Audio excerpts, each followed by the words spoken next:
Chapter 492. This was the first time the guards saw this 3-3 formation, and they were at a loss of what to do. However, even though they were at a loss, it didn't mean that the cold vanguards would wait for an opportunity. Seeing their opponents' confused expressions, the 10 groups of cold vanguards launched their own fierce attacks. The dazzling white bayonets were everywhere. In just the blink of an eye, at least a dozen guards had been pierced by the bayonets and fell to the ground with a look of helplessness on their faces. Lu Jian also faced Ruan Xuanxing's guard captain with his bayonet. The only difference was that they were fighting one-on-one. The guard captain held a large machete in his hand. He was also tall and burly. In comparison, Lu Jian, who was only 1.78 meters tall, was at least half a head shorter than the guard captain. In terms of size, Lu Jian seemed to be at a disadvantage. This gave the guard captain a natural advantage, and he thought that Lu Jian couldn't withstand a single blow. However, just as this kind of underestimation was formed, a bayonet suddenly pierced towards his face. The guard captain's expression changed drastically. This kind of fierce attack made him lose focus for a moment, and then he instinctively raised his machete to block. Clang! Under the short exchange of weapons, the bayonet and machete clashed for a moment. Then, the bayonet that was knocked to the right suddenly turned around and stabbed towards the guard captain's waist. This move was so fast that it didn't seem to be a helpless move at all. It gave people the feeling that it was long prepared. To be able to become Ruan Xuanxing's trusted guard captain, his skills were naturally extraordinary. In order to obtain this position, he had competed for a long time and defeated many opponents. Therefore, even though the dagger was as fast as lightning, the captain still managed to dodge it at the last moment with a twist of his waist. This made Ruan Xuanxing, who was watching everything from the side, sigh in relief. Just as he thought that Lu Jian's attack was over, and it should be his guard captain's turn to counterattack, the bayonet suddenly turned around and left a bright red wound on the guard captain's waist. Hiss! After the sharp bayonet cut through his waist, the guard captain felt a burst of pain. His face couldn't help but twist and become a little terrifying. He had calculated everything, but he had never considered the uniqueness of the bayonet. It wasn't like a spear that could only stab, it wasn't like a saber that could only slash, it wasn't like a sword that could only stab, it wasn't like a sword that could only stab and slash. On the contrary, this bayonet could be used to stab, chop, whip, chop, and flick. It could be used to its fullest potential, and could form an extremely effective killing force. As such, when faced with such a weapon, if one were to view it as an ordinary weapon, it was inevitable that one would suffer a loss. Just like this time, the whipping stance left a bloody wound on his waist. As blood continued to drip from the wound, the guard captain felt that his reflexes and strength were gradually losing. The 30 or so guards were in the same situation as the head of the guards, or perhaps even worse. In front of the 3-3 battle formation, in front of the seemingly omnipotent bayonet, none of the guards could withstand a single blow from them. Often, the guards with some skills could block one bayonet attack, but the next bayonet would fly over, making it impossible to guard against and impossible to dodge. The moment Lu Jian injured the captain of the guards, the battle on this side had already ended. None of the 30 or so guards could stand. All of them were lying on the ground with injuries all over their bodies. This was because the Lengfeng soldiers didn't intend to kill and intentionally held back.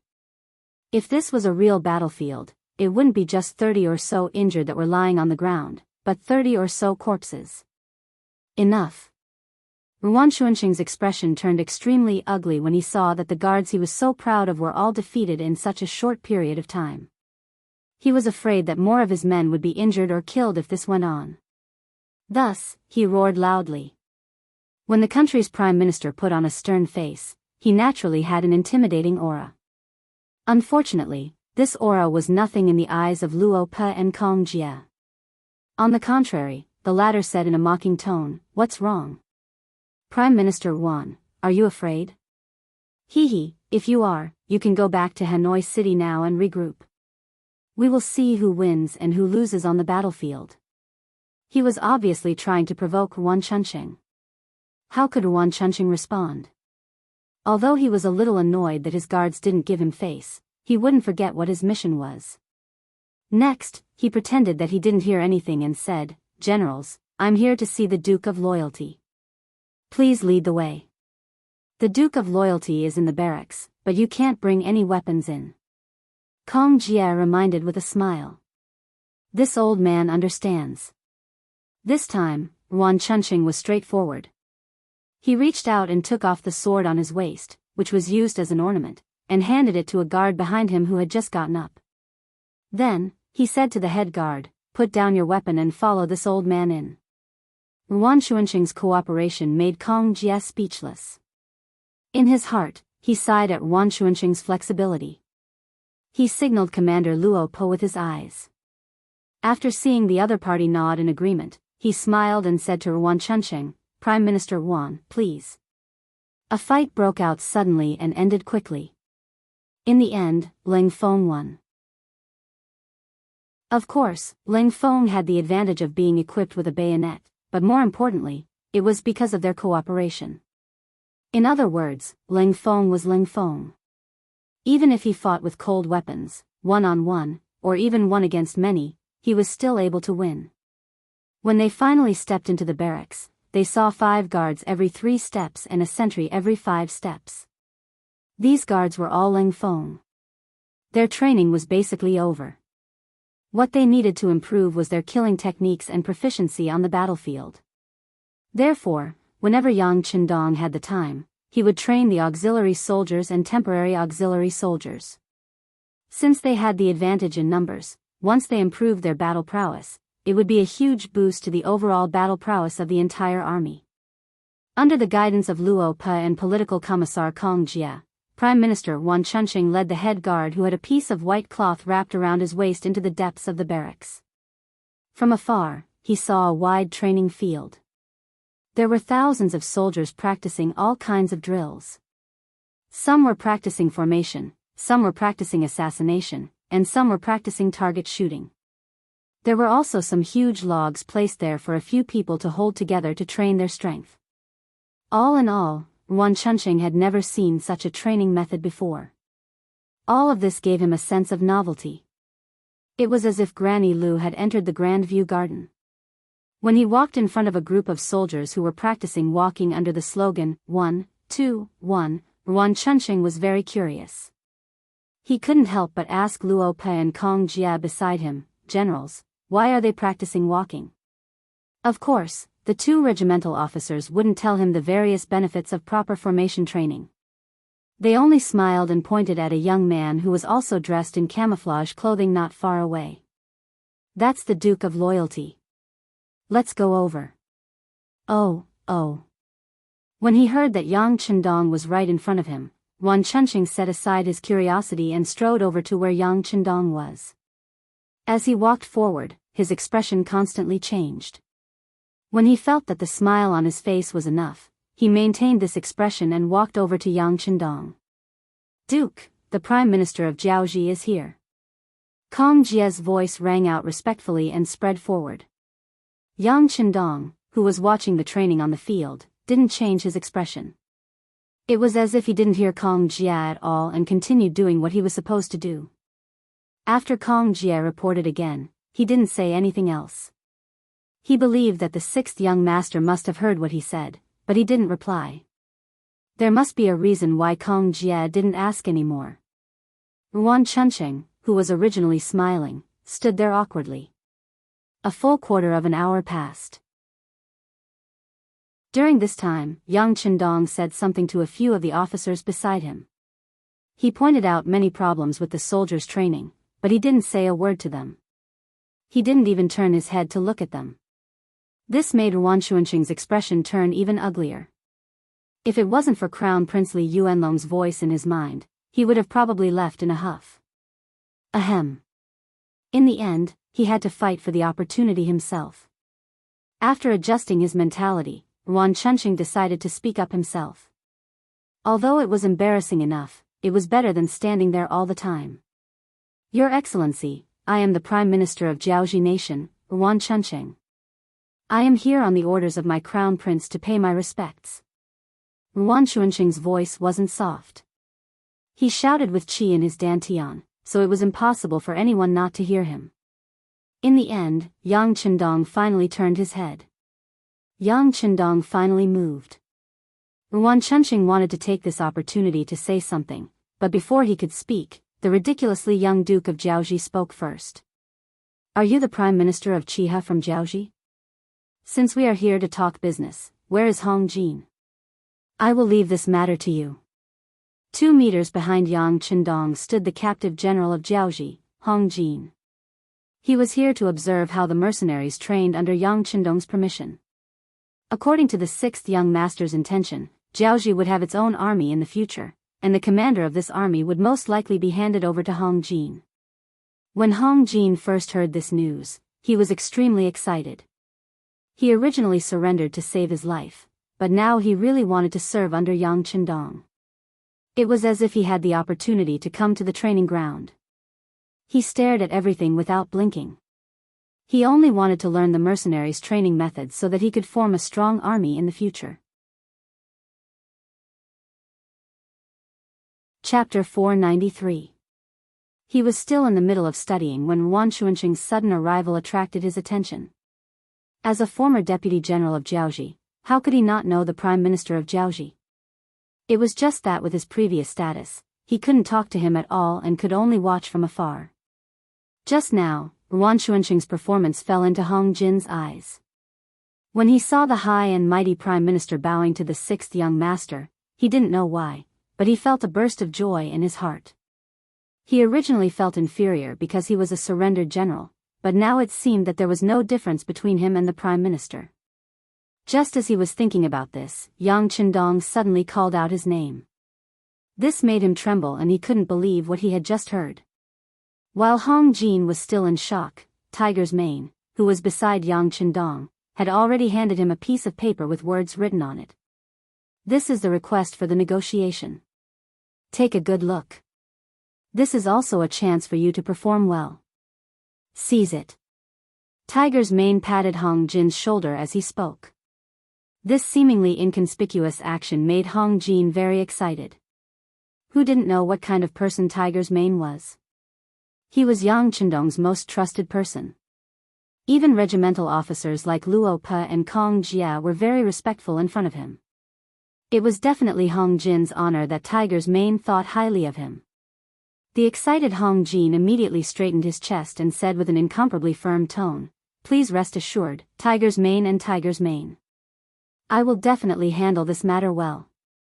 Hong Jin promised solemnly. Under Tiger's Mane's signal, he came in front of Ruan Xuanxing and stretched out his right hand. "Prime Minister Ruan, I will be in charge of the negotiation. Please." Ruan Xuanxing's original intention was to negotiate with Yang Qindong. In his opinion, this was the only way to have an equal relationship. However, Ruan Xuanxing ignored him. If he insisted on staying here, who knew what would happen? Ruan Xuanxing didn't want to ruin their relationship before the negotiation, so he could only sigh and agree. "Thank you, General Hong." Being addressed so politely by Ruan Baicheng, Hong Jin's face was full of joy. "Well said, Prime Minister Ruan, please." Hong Jin's face was full of confidence, but when he really looked at Yang Qindong's conditions, he couldn't help but have a headache. Never in his wildest dreams did he expect the 6th young master's demands to be so harsh. The higher-ups actually demanded that Jiaoji hand over all the cities other than Hanoi City. They also demanded that the Jiaoji army disarm themselves and hand over their weapons. How was this a negotiation? It was clearly forcing the other party to perish. He did not think that Ruan Xuanxing would agree. Therefore, when the two of them walked out of the military camp and found a quiet courtyard to sit down, Hong Jin was prepared for Ruan Xuanxing to get angry and leave. In fact, Ruan Xuanxing was very angry when he saw Yang Qindong's demands. This was an impossible condition. Fortunately, he didn't come to negotiate, but to buy time. Therefore, he didn't leave in anger like Hong Jin expected. Instead, he said seriously that the Jiaoji nation wouldn't accept such conditions and asked them to lower their standards before negotiating. Ruan Xuanxing suddenly said such nice words, and he didn't even say a word of anger. This made Hong Jin feel that it was unrealistic. The Beidai city general's residence was now Yang Chendong's resting place. After dark, Hong Jin came to the inner courtyard after being notified. He saw Yang Chendong, who had just finished his dinner and was drinking tea and resting. "Greetings, Duke of Loyalty and Courage." Hong Jin knelt on the ground with a plop and said sincerely. He wanted to call him the sixth young master, but he knew that with his current status, he didn't have the right to do so. "You're here. How's the situation?" Yang Chendong stretched out his hand and gestured for Hong Jin to get up. He also asked about the negotiations. "Duke of Loyalty, I have already talked to Prime Minister Wan. He thinks that our demands are too high. He hopes that we can lower our standards," Hong Jin said honestly. "Lower your standards?" Yang Chendong's face flashed with an unknown smile. "He's not angry?" Hearing Yang Chendong's question, Hong Jin was stunned at first. Then, he thought for a while and said, "He's a little angry, but he doesn't show it." Ha ha ha ha. At this moment, Yang Chendong couldn't help but laugh out loud. He had made demands and conditions that were impossible for the other party to fulfill, but the other party didn't turn hostile or get angry. He only said that the demands were too high. What did this mean? It could only mean that the other party didn't really want to surrender at all. Everything was just to stall for time. So, no matter what request Yang Chendong made, they would use all kinds of reasons to reject it. The so-called negotiations, Jiaoji wasn't sincere, and Yang Chendong was never serious. This was just a way for everyone to test each other. Through this test, Yang Chendong got the result he wanted. That was, the other party was indeed stalling for time. They should be planning something. Before they were ready, they wouldn't easily turn hostile. After understanding this, Yang Chendong knew what to do. He said to Hong Jin, who was still standing on the opposite side waiting for orders, "How about this? When you talk to the other party tomorrow, just say this." At the same time, in a courtyard temporarily provided for Wan Chuncheng. The Prime Minister of Jiaoji had also finished his meal and was chatting with the guard captain beside him. "You've seen the training ground today, right? With your experience, if we were to go against the mercenaries now, what are our chances of winning?" Wan Chuncheng asked with interest. Although it was true that he was the Prime Minister, he didn't know much about military affairs, unlike the guard beside him, who was originally a military man. Seeing the Prime Minister asking so seriously, the guard captain hesitated for a moment before shaking his head. "The mercenaries' morale is very high. If we were to go against them now, I'm afraid we would lose." "What are our chances of winning?" After Wan Chuncheng asked, he seemed to have thought of something and said, "Just say it boldly. There are only the two of us here." After receiving the Prime Minister's encouragement, the guard captain looked eager to give it a try.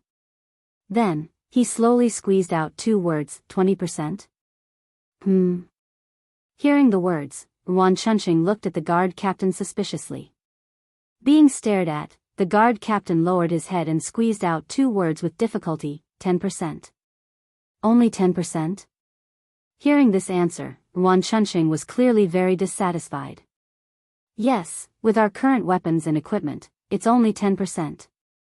However, if we can have more metal shields, perhaps we can increase it a little. If there's any way to make the mercenaries hesitate, then our chances of winning will be even higher," the guard captain answered honestly. Wan Chuncheng knew that this was the truth, but this result still made him very dissatisfied. He couldn't help but let out a long sigh. Then, he began to think in his heart. The Crown Prince had already ordered people to forge metal shields and even said that he wanted to build mobile metal carriages. If that was the case, then it wasn't like they wouldn't be able to retaliate at all. Thinking about how he had already sent people to the Southern Ming Empire, if they could pressure the Duke of Loyalty, then their chances of winning would increase. "Sigh, what we lack is time." Wan Chuncheng sighed. Whether it was forging metal shields, metal carriages, or going to the Southern Ming Empire to ask for help, they all needed time. However, would the mercenaries give them enough time? How could he delay? It seems that there is a need to make some concessions on some matters. Wan Chuncheng muttered to himself. The first negotiation ended without any results. The next morning, without waiting for Hong Jin to leave, Yuan Chunqing took the initiative to look for him. It was no wonder that he couldn't keep his cool. After all, in comparison, he was under more pressure. Hong Jin was still thinking about how to complete the task given to him by the sixth young master. Now that Yuan Chunqing took the initiative to look for him, he was no longer in a hurry. He smiled and invited the Prime Minister, whom he once looked up to sit in his courtyard and drink tea. The initiative was already in his hands, so of course, Hong Jin wasn't in a hurry. However, Yuan Chunqing couldn't. Although he wanted to pretend to be very shrewd, the situation didn't spare him. Seeing that the two of them sat together and drank 2 pots of tea, he couldn't help but take the initiative to say, "General Hong, do you think we can continue the negotiation yesterday?" "Wait, I drank too much tea. I need to go to the toilet." Hong Jin didn't wait for Yuan Chunqing to finish his sentence. He pretended to be in a hurry to pee, apologized, and left. Seeing how arrogant Hong Jin was, the Prime Minister's guard said indignantly, "A petty man intoxicated by success." Of course, Yuan Chunqing heard this. He already knew about Hong Jin's background, and even knew that he was from the Hong family. In the past, even if someone introduced him, whether he wanted to meet such a small figure depended entirely on his mood. Now, he was the one putting on airs. Of course, he was angry. However, when he considered the big picture, he had to suppress his anger. Forget it, a great man knows when to yield, right? So what if he lowered his head in front of this petty man? Once Jiaoji obtained the final victory, not only Hong Jin, but also the entire Hong family, he wouldn't let them off easily. After comforting himself in his heart, Hong Jin waited for nearly an hour before returning to the courtyard with a satisfied look on his face. When he entered, he pretended to be embarrassed and said, "Aya, my stomach isn't feeling well. Sorry for making you wait, Prime Minister." Chapter 494. Although his words sounded nice, he did not seem to be apologetic at all. Yuan Chunqing did not want to lower himself to his level. As long as he could stall for time and let the other party be proud of himself, so what? "General Hong, are you all right now? Can we continue with the discussion about yesterday's matter? After all, you are a citizen of Jiaoji, and the Hong family is the cornerstone of Jiaoji. For this reason, can we compromise a little?" Seeing Hong Jin sit down again, Yuan Chunqing was afraid that the other party was up to no good, so he said all these in one breath. "Compromise a little? How?" Hong Jin pretended not to understand and asked. "Let's see if we can cede a few cities to the Duke of Loyalty. As you know, yesterday's request is no different from wiping out the entire Jiaoji. I really can't agree to it," Yuan Chunqing said shamelessly. "No." Unexpectedly, Hong Jin shook his head and rejected the offer directly. "Please don't, General Hong. For the sake of the Hong family, please compromise a little.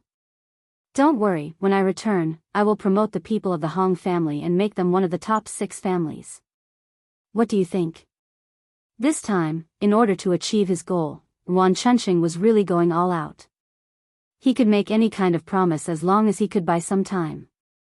As expected, when he mentioned the Hong family, especially when he said that he could make the entire Hong family one of the top 6 families, Hong Jin's eyes lit up, as if he was tempted. "General Hong, you must help me." Yuan Chunqing begged for mercy again. Although he could not make the decision on important matters, if he was willing to help, he could buy some time. Perhaps it was because of Yuan Chunqing's humble attitude, or the benefits of the Hong family. This time, Hong Jin did not reject immediately. Instead, he sat there and closed his eyes. After a few breaths, he suddenly opened his eyes and shook his head again. "It still won't work.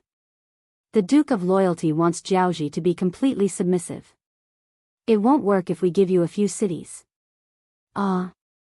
Hearing that it still won't work, Yuan Chunqing really wanted to cry. But fortunately, Hong Jin suddenly said, "This method won't work, but there is another method that we can try." Hearing that there was still hope, Yuan Chunqing suddenly became energetic. He quickly reached out and grabbed Hong Jin's arm and asked, "Is there any other way?" Seeing how agitated Yuan Chunqing was and how hard he was grabbing his arm, a painful expression flashed across Hong Jin's face. "Hurry up and let go. You're hurting me." Oh, it's my fault." "Oh right, General Hong, if you have any ideas, please tell us quickly." Seeing how easily Yuan Chunqing apologized and how anxious he was, Hong Jin felt that the time was right and said slowly, "I'm sure you know what the loyal duke did after he took over Beidong City since you've been here for a day." "What did I do?" Facing this question, Yuan Chunqing was puzzled and thought hard. As expected of a prime minister, his mind worked quickly. It was unknown what he thought of, but he suddenly raised his head to look at Hong Jin and asked, "General Hong, are you referring to Duke Zhongwei's policy towards the Han and Jiaoji people?" Hearing that the topic was about to be discussed, Hong Jin couldn't help but be amazed at how smart the other party was. He nodded at this moment. "That's right. The loyal duke is very good to his own people. This general has heard from him more than once that he is worried about the status and living conditions of the Han people in Jiaoji. If we can work on this aspect, we might be able to cater to his interests and give Jiaoji a chance to breathe." Hearing this, Yuan Chunqing's mind spun quickly. He thought that if he could really work on the Han people, wouldn't he be able to buy some time for the crown prince? This was the new request that Hong Jin received when he visited Yang Qindong last night. Previously, Yang Qindong was worried that the Han people would suffer losses if a war broke out. It would be great if they could save them in advance. Right at this moment, Yuan Chunqing arrived. Yang Qindong wouldn't believe that the other party wanted to negotiate or even surrender. It was already good enough that Jiaoji was under the Ming Dynasty's jurisdiction. However, this wasn't the result that Yang Qindong wanted. If he wanted to raise the status of the Han people, it wasn't just about convincing the enemy. It wasn't even important to convince them. After all, who knew what would happen the next day if they were convinced today? If the current generation was convinced, what would the next generation be like?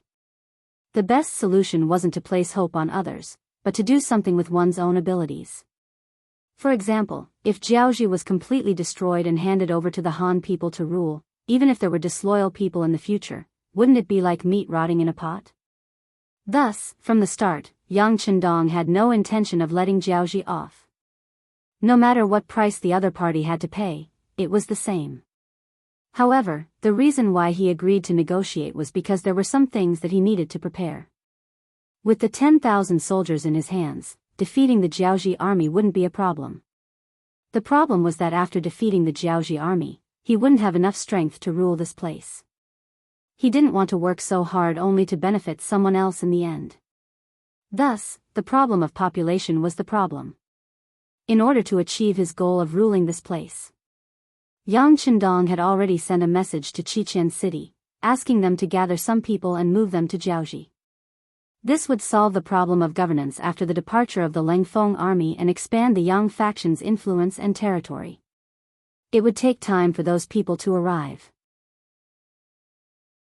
Yang Xie's navy was about to attack Zhejiang Prefecture and other places, so it would take time as well.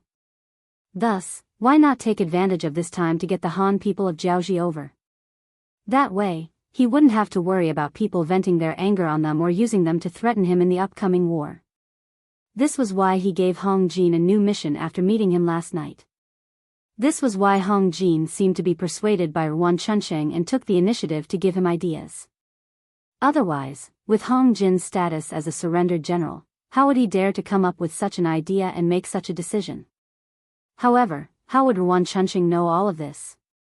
Furthermore, with his worldview and outlook on life, if there was a day when Jiaoji attacked the Great Ming, he would definitely not consider the lives of the Jiaoji people living in the Great Ming. It was precisely because of this different understanding that he decided to agree to Hong Jin's idea immediately after hearing it. However, he was still a little worried about whether Hong Jin's guess was right or not. What if everything was what they thought and the Duke of Zhongdang attacked them? Wouldn't that be bad? After making up his mind, Yuan Chunqing looked at Hong Jin with a burning gaze. "General Hong, are you sure that as long as we send all the Han people in the country over, the Duke of Zhongdang will sit down and negotiate with us?" I'm not sure. Hong Jin shook his head honestly, but then he said, but I know that doing this can stall for time, right? And if we can stall for time, we will have time to think of a better way, right? The moment Hong Jin said that, Yuan Xuanqing's heart began to beat faster. He thought that the other party had seen through his intentions. However, when he heard the last sentence, he couldn't help but relax. Yes, doing this could indeed stall for time. Even if they couldn't think of a better idea during this time, at least this could prevent the war from happening immediately. This would give the crown prince and the messenger to the great Ming more time to prepare. Thinking that this was originally a matter with only benefits and no harm, Yuan Xuanqing nodded and agreed, okay, we will do as General Hong said. I will send someone to send a letter to the crown prince and send all the Han people in the country here. However, this is a huge project. I'm afraid that it can't be done in a year or half a year. The last sentence was said by Yuan Xuanqing tentatively. Because if there was really a year or half a year, the crown prince would be able to prepare. Once the iron shields and iron chariots could be manufactured, they would have a chance to fight against the mercenaries. At that time, with the advantage of the number of troops and the fact that they were fighting on their home ground, the chances of winning were not small. What? Half a year or a year? Huh, Prime Minister Yuan, don't joke around. Do you think the Duke of Zhongdong will agree? When Hong Jin heard that it would take such a long time, he couldn't help but laugh. He didn't forget that Yang Qindong set a time limit when he gave him this task last night. Yuan Xuanqing didn't really expect that it would take so long. After all, the Jiaoxi country wasn't big. It wasn't like the Great Ming, where it took a long time to walk from the south to the north. When he saw that he couldn't test Hong Jin, he asked in a consulting tone, then according to General Hong, how long is it appropriate to do this thing? Hong Jin didn't speak immediately. Instead, he raised his hand and stretched out 5 fingers. 5 months? Seeing this gesture, Yuan Xuanqing instinctively said, no. Hong Jin shook his head. Then it's 50 days. When he said this, Yuan Xuanqing had a bad feeling in his heart. But Hong Jin still shook his head after hearing this. Then, he said in an unquestionable tone, 5 days. If it's more than that, I can't guarantee that I can convince the Duke of Zhongdong. What? 5 days? That's impossible. Yuan Xuanqing jumped up from the chair and said in an agitated tone. Not to mention that he originally wanted to use this matter to delay time, even if he really wanted to do it, it was absolutely impossible to do it in 5 days. From some places in Jiaoxi to Beidai City, 5 days was far from enough.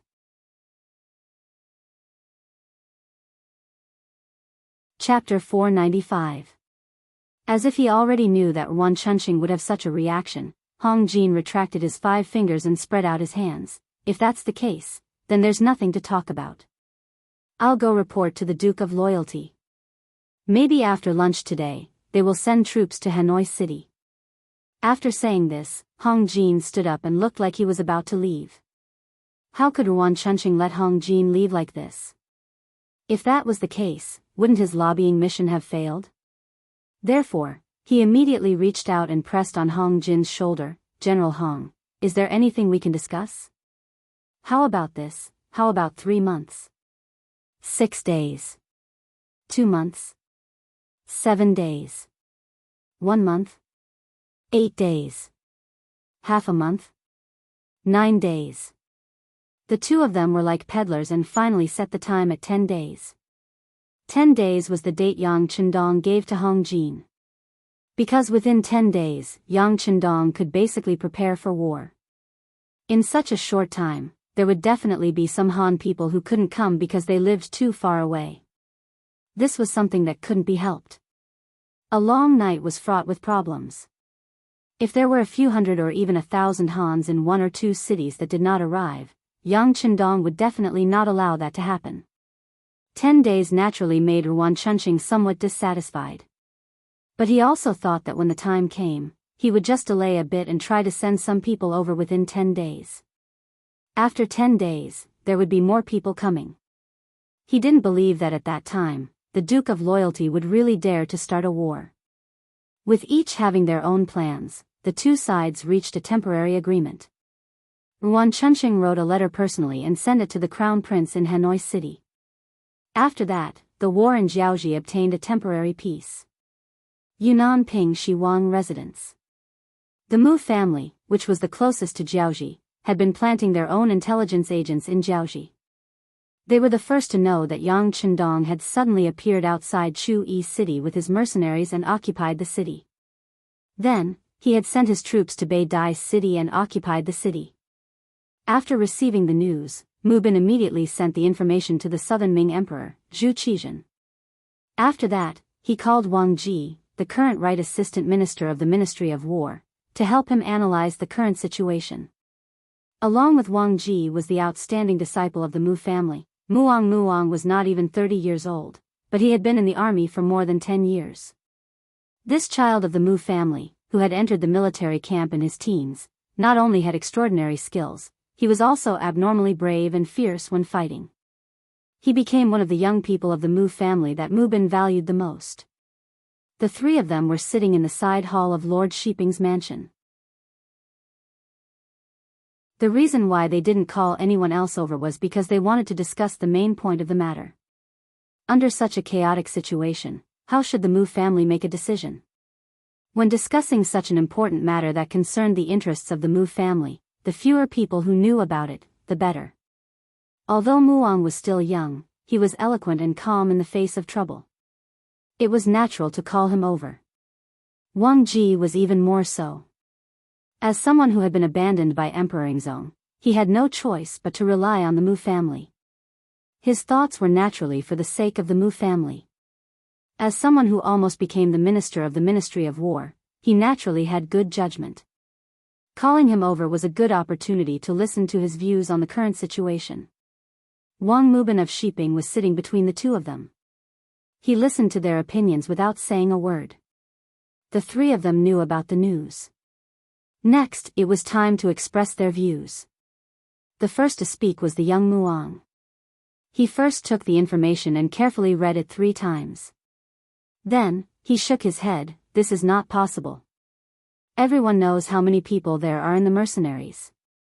It was not easy for them to come out alive with more than 10,000 people. How could they fight their way to the inner part of Jiaoji and occupy 2 cities? They even forced their way to Hanoi City.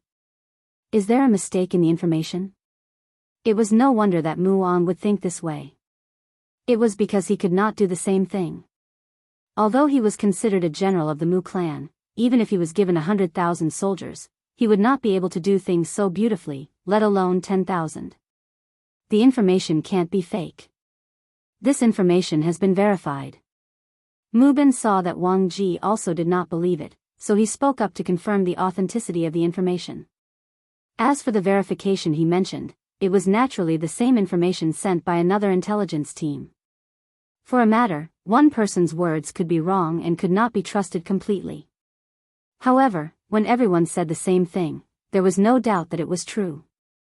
Originally, Wang Ji also wanted to question this matter. Now that he heard Mu Bin's words, he quickly shut his mouth. If he still doubted it at this time, it was equivalent to doubting Lord Shiping. For him who had offended Emperor Yingzong and had nowhere to go, if he did not cling to Mu Bin's thigh, he would really become a nobody in the world. As soon as Mu Bin said this, the side hall suddenly quieted down again. Obviously, everyone needed to digest this information. Then, after waiting for about 10 minutes, seeing that the 2 beside him had almost recovered, Mu Bin opened his mouth again and asked, "Okay, now you can say whatever you want to say. There are only the 3 of us here, so you are not allowed to speak nonsense." The so-called nonsense meant that they could say whatever they wanted. Once they left the room, they would not say it again. No one would be punished for it. Since they could say whatever they wanted, Wang Ji's small eyes rolled for a moment before he said, "If all of this is true, then the combat strength of this mercenary group is too powerful. This loyal duke is too ambitious." "What do you mean?" Mu Bin felt that Wang Ji seemed to be implying something. Seeing that Mu Bin was interested, Wang Ji knew that the opportunity to show off had come. He did not hold back and said everything that was in his mind. Lord Sheeping, think about it. If this is really done by the mercenary group, then how powerful is their strength?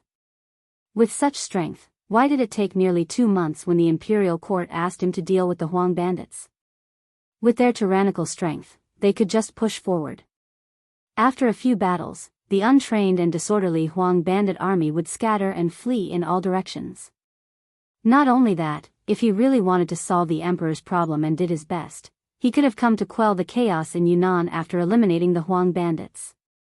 At that time, Prince Min was not powerful yet. He would have had the chance to kill them in Yunnan.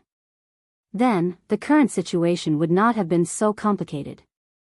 In one breath, Wang Ji said a lot, which faintly revealed a fact. He had always thought that the mercenary group did not fully display their strength, but was hiding it. Then may I ask, under what circumstances should one intentionally conceal one's strength?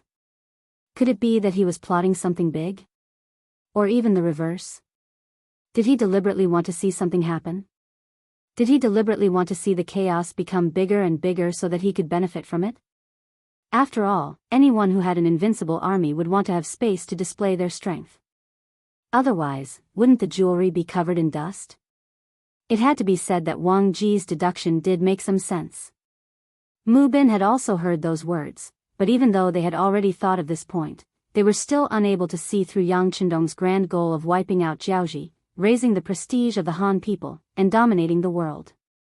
It was not because of other reasons, but because their vision was too narrow.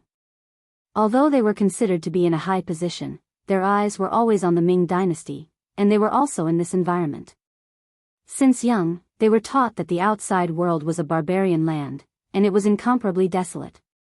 The center of the world was the Ming dynasty, and those places were pitifully poor.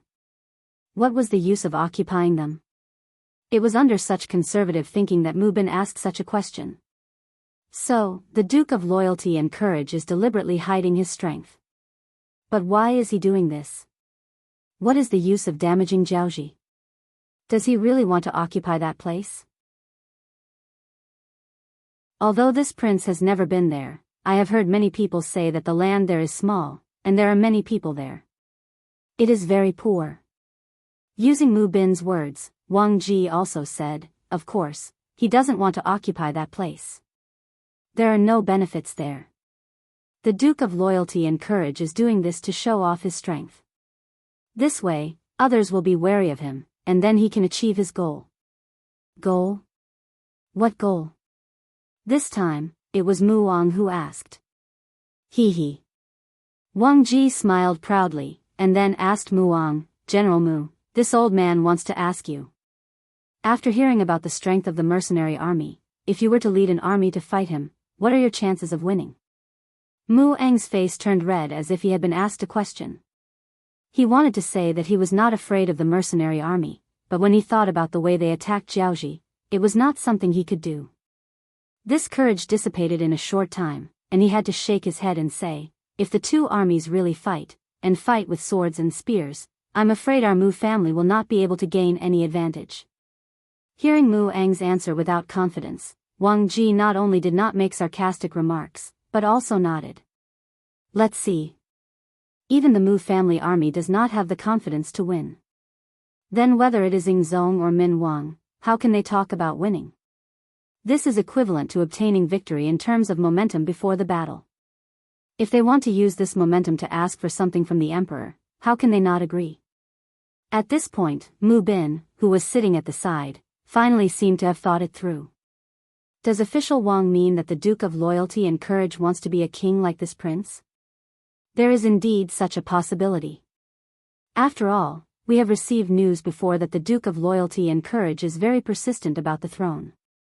Wang Ji nodded and said seriously.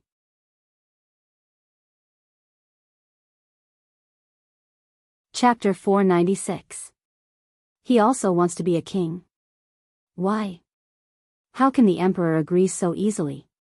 When Mu Wang heard this, he didn't think much of it. The reason why the Mu family was so powerful now was because Mu Bin was conferred the title of king. However, if anyone could be conferred the title of king, then the title of king wouldn't be important, and it wouldn't bring so much glory to the family. In Mu Ang's eyes, it was better to have fewer and fewer kings in the world. This way, the king's status would be more important, and he would have more confidence when he spoke. Muang wasn't the only one who thought this way. Mu Bin also had the same idea. He opened his mouth and added, "I'm afraid it won't be so easy to be a king." Will the emperor agree so easily? Of course not. Wang Ji replied with a very certain tone. Then, as if he was afraid that the two people didn't believe him, he continued, "King, General Mu, think about it. The reason why the Mu family can be conferred the title of king is because you have guarded the southwest for the great Ming dynasty for generations. In addition, your influence is only big in this place. Even if you are conferred the title of king, the emperor won't be so afraid. However, the Duke of Loyalty is different. He is young, and his influence is not only in the southern Ming dynasty, but also in Baiming. If such a person is conferred the title of king, wouldn't it be asking for trouble? More importantly, if there is a war in the future, how will the Duke of Loyalty be rewarded for his meritorious service? Isn't the emperor above the king? Does the Duke of Loyalty have disloyal thoughts? Hearing this, Shiping King Mu Bin's expression couldn't help but change again and again. Whether he has disloyal thoughts or not, no one knows. But once there is a slight possibility, we must be prepared. Presumably, on this point, Emperor Ingzong must have considered more than us and is more thorough. That's why this old man said it's not easy to confer the title of king. Wang Ji's understanding of Yang Chendong was limited, so he naturally didn't dare to rashly judge some things. However, based on his understanding of Zhu Qizhen, seeing that he was so wary of Yang Chendong, this inference was extremely reasonable. After saying so much, Mu Bin and Muang finally understood. The reason why Yang Chendong suppressed Jiaoji was to use this opportunity to display his military prowess and obtain benefits from Zhu Qizhen. Now, it was up to the emperor to decide. After thinking it through, Muang suddenly chuckled. Speaking of which, the loyal duke took a roundabout route for the sake of fame. In order to achieve this goal, he must have paid a heavy price to enter the Jiaoji army. Muang couldn't be blamed for saying that. He knew how strong the Jiaoji army was. Although it was still a bit worse than the Mu family's army, it was not by much. The mercenaries could win against them, but they should also be the kind that would kill 1,000 of the enemy and lose 800 of their own men. And the price he paid was nothing more than a throne, and it was very likely that he would not be able to obtain it. If that was the case, wouldn't it be equivalent to putting in effort for nothing? But no matter what, this matter had nothing to do with the Mu family army. Regardless of whether the Jiaoji army suffered heavy losses or the mercenaries were heavily injured, they were happy to see it happen. Now that the matter seemed to have been cleared up, everyone's previous worries also disappeared. This originally had nothing to do with the Mu family army. Moreover, no matter how strong the mercenaries were, it was impossible for them to find trouble with the Mu family army after defeating the Jiaoji army. Not to mention that they did not have any conflicts before. Even if they really fought with the Mu family army, what good would it do? Even if there were no benefits, who would be willing to do it? After knowing that no matter how the war developed, it had nothing to do with him, Mu Bin's expression completely relaxed. Alright, just send people to keep an eye on this matter. As for how it will develop, there must be someone who has a bigger headache than us. Mu Bin's words were correct. Prince of Min's faction also had the same attitude as him, but they did not care about their own affairs. They were currently thinking of using all their strength to conquer the entire Guangdong province. This was because during this period of time, they had sent troops everywhere and conquered many cities in Guangxi that they had yet to reclaim. Now that the entire Guangxi was in their hands, they naturally set their sights on Guangdong, especially the important Guang province. The person who Mu Bin said would have a bigger headache was naturally the southern Ming imperial court. The Minister of War, Kuang Yi, who was the first to receive the news, was in a good mood. When Yang Chendong left Gaozhou Prefecture and went straight to Liang Mountain, he also brought Guaning, Ma Wei, Yu Guang, and other generals out of Gaozhou Prefecture and took a detour to Guangzhou Prefecture. After a round of recruitment, in addition to the support of the imperial court, 10,000 Southern Ming soldiers quickly gathered in the Guangzhou prefecture and had a certain amount of military strength. However, it was also at this time that all kinds of news came from the front. Some were good, and some were bad. The so-called bad news was naturally that the Min King and the Miao army had attacked everywhere and finally conquered the entire Guangxi, allowing the Min King's forces to develop even more. There was even news that they were gathering troops. The next target would probably be the Guangzhou prefecture that they were in. After all, as long as they conquered this place, the entire Guangdong province would not be far from falling into the enemy's hands. For this, other than continuously strengthening the city's defenses and recruiting troops, Kuang Yi continuously sent urgent documents to the capital and Nanjing to request for more support from the imperial court. Other than the bad news, there was also good news. For example, he just received the news that the Duke of Loyalty had brought his mercenaries and killed his way into Jiaoji. Not only did they pass through the complicated terrain of the Liang Mountain rainforest, but they also took over Jiaoji's Tsui city and Beidi city. The southern Ming spy in Jiaoji said that the current Jiaoji could not even take care of itself. When this news entered Kuang Ye's hands, he was so happy that he almost jumped up. Now that Jiaoji was entangled, he would not be able to think about sending troops out of southern Ming. Didn't this mean that they had one less opponent? Kuang Yi was not only old, but his thinking was also very old. In his opinion, the Min King was surnamed Zhu and had the bloodline of Emperor Taizu. The battle with the emperor was an internal battle of the Zhu family. No matter what, the world still belonged to the Zhu family. They could not let an outsider take advantage of it. Good, good. The Duke of Loyalty is indeed powerful. The mercenaries did not disappoint. With the news that had just arrived, Kuang Yi, who had not smiled for a long time, drank 3 large cups of wine in his temporary residence. He even called his student, Guaning, over to drink with him. Guaning did not understand why Kuang Yi was so happy. Seeing that the drinking stopped, he asked carefully, "Teacher, this is the victory of the Duke of Loyalty. Why are you so happy? Why can't I be happy?" Kuang Yi, who was in a good mood, decided to teach his student well. He asked, "Tell me, if the mercenaries led by the Duke of Loyalty fought with the tyrannical Jiaoji army, who would win in the end?" This. Guaning shook his head. The strength of the mercenaries is indeed tyrannical, especially the continuous fire guns in their hands. No matter who is their enemy, they won't be able to gain any advantages. But in the end, their military strength is too little. They can still win some battles, but to say that they can really wipe out the entire Jiaoji army is unrealistic. That's right. Kuang Yi nodded with satisfaction and said, "According to what you said, the mercenaries will fight with the Jiaoji army until both sides suffer losses. If this is the result, it will only be good for the great Ming dynasty." Ah. At this moment, Guaning finally understood. Then he said tentatively, "Teacher, you mean that this is a battle between 2 tigers? There will be casualties. Even the one who wins won't get any benefits, right?" "That's right." Kuang Yi stroked his beard and said, "Actually, I admire the Duke of Loyalty very much. A hero like him probably wouldn't appear even in a few hundred years. Even Emperor Taizu was not as good as him when he was at his age. If such a person was born in a chaotic world, he would be able to create a new country. It's a pity that he was born in the wrong time. Although our great Ming dynasty is also experiencing war, our foundation is still good. Most of the people have clothes to wear, food to eat, and can live and work in peace and contentment.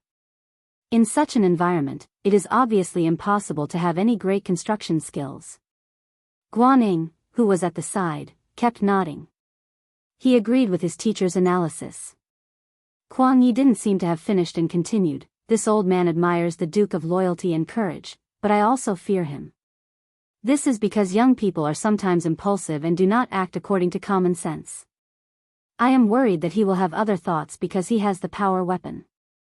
That is why I advise the emperor to use him while also being on guard against him." Yes, we must be on guard against such people." Guaning agreed. After all, it was not the first time that one's merits overshadowed his master's. History has proven that once an official's merits were too great, there would be many rebellions. That is why I am so happy to hear this news. Just as you said, although the mercenary army is powerful, there are too few of them and their foundation is too weak. It is not possible for them to do anything to Jiaoji. The best outcome would be for both sides to suffer great losses. In that case, they would also suffer great losses. Without using a single soldier, the imperial court was able to make the two people whom they were wary of fight to the point where it was difficult to tell who would win. Moreover, they were both in a state of serious injury. Was this not good? Isn't this worthy of a celebration? Kuang Yi finally spoke clearly. When Guaning heard this, he could not help but nod. Teacher's analysis is very correct. This student will learn.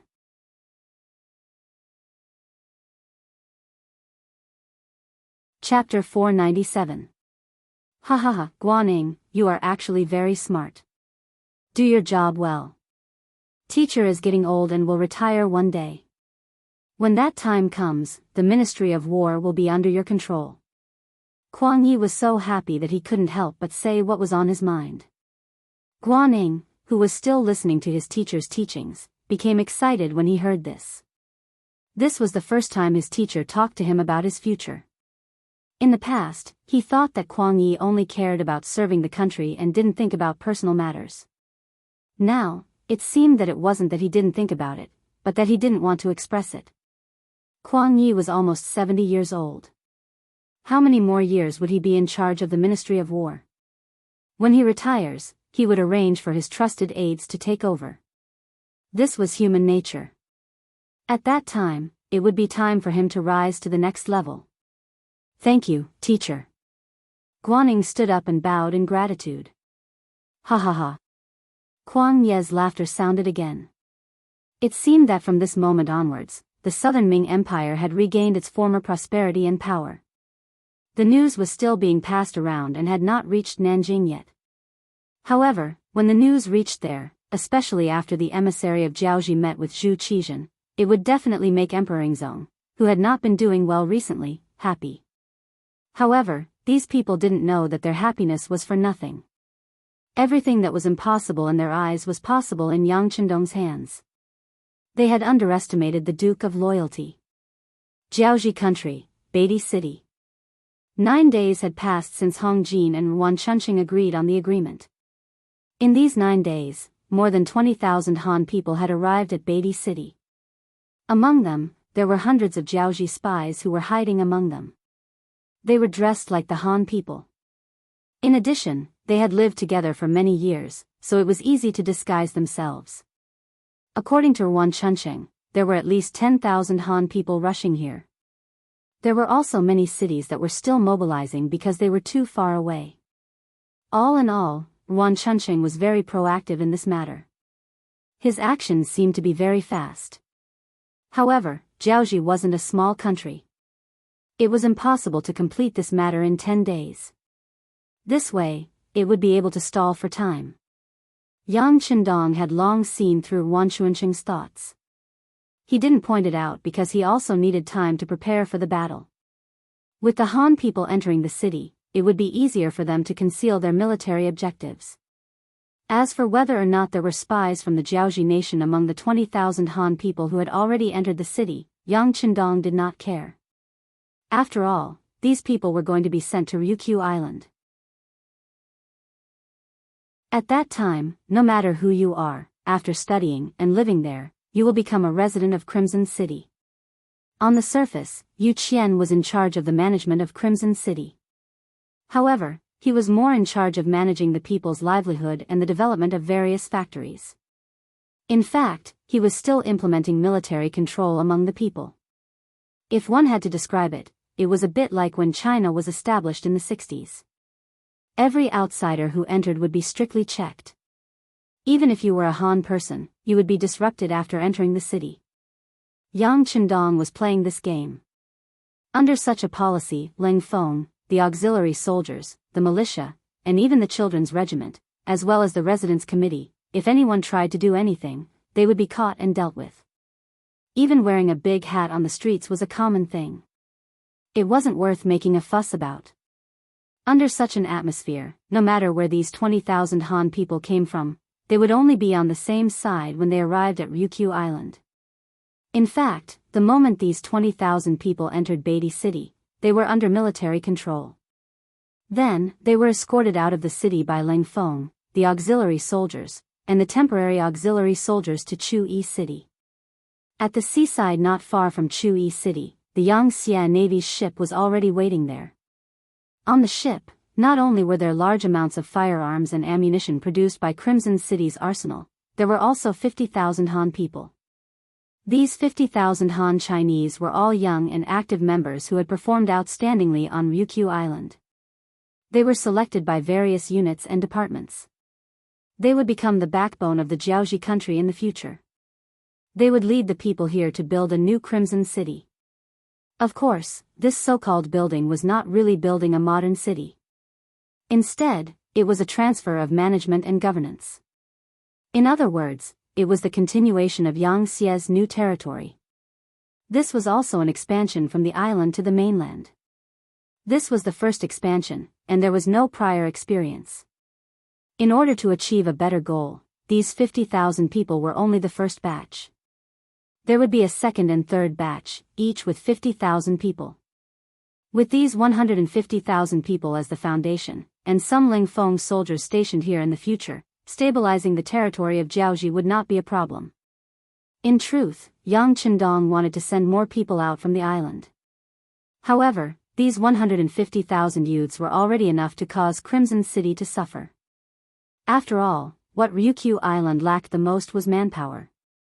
Being able to squeeze out these 150,000 people was because Yang Qindong had given a strict order, and his subordinates had no choice but to obey. If it had been someone else who had given this order, Yu Qian and the others would have been able to provide 20,000 to 30,000 people. Now, out of the first batch of 50,000 people, other than leaving behind 2,000 people in Chu-Yi City as the backbone to start changing the living conditions there, the remaining 48,000 people were carrying all kinds of food, drinks, and ammunition towards Beidai City. There are still too few people. A long sigh sounded out. This naturally belonged to Yang Qindong. It had been 4 years since he had come to this world. He had been working hard to reach this scale. In the eyes of others, this might be considered very impressive. However, compared to the grand goal in his heart, it was still too far away. If he had 100 million people, even if it was only 20 million people, he would dare to go to Japan and completely occupy it. He would even dare to go to the southwest and southeast of the Great Ming Dynasty. Unfortunately, there were less than 1 million people in Crimson City. Most of them were from conquering the first Shang Dynasty. Otherwise, the 150,000 people in front of him would be enough to make him worry. With a sigh, he thought that he still needed to encourage the people of Crimson City to have more children. Although he had done a series of encouraging measures before, many factories and land needed manpower. Some of the local women had no choice but to participate in farming. However, now that the people of Jiaoxi were continuously sent to Ryukyu Island, those women could be idle. With them around, as long as the incentives were right, there was no need to worry about a large increase in the population. Turning his thoughts back, Yang Qindong raised his head and asked Tiger's Mane, "Is Nietong's 2nd Regiment in place?" "Young master, the day before yesterday, Commander Nye took the 2nd Regiment's Ling Feng and 10 battalions of naval auxiliary soldiers and headed towards Jiuzhen Prefecture's coastline. If I'm not mistaken, they should be preparing to take action."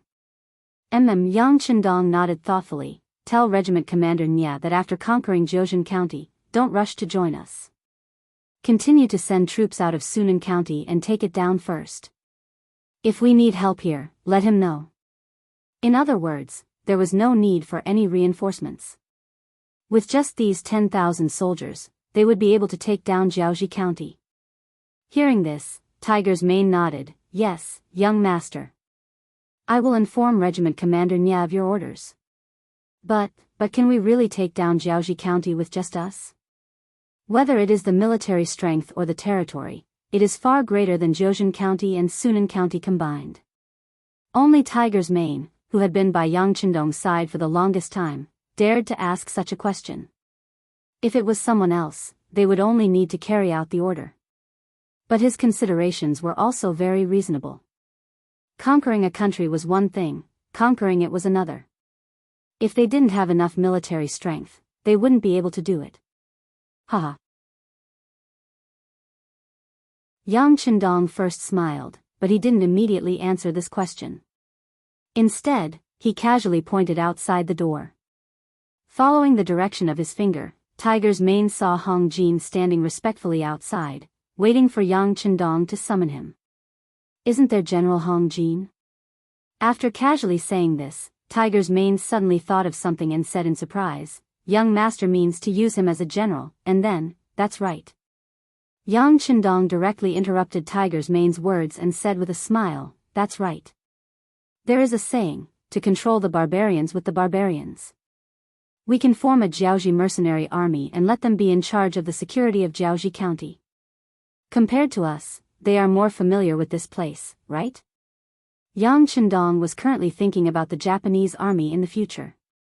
He had to admit that the Japanese army that invaded China didn't have enough military strength, so he came up with this idea. And it was because of this that he almost completed the act of a snake swallowing an elephant. Since others can use it, he can naturally use it too. In addition, he can also send some troublemakers to Resin City. In this way, without those troublemakers, Hong Jin's pressure will be reduced a lot. After Tiger's Mane understood Yang Chendong's intention, he looked at the young master with admiration. He really didn't know how the young master's brain worked. How could he come up with so many good ideas?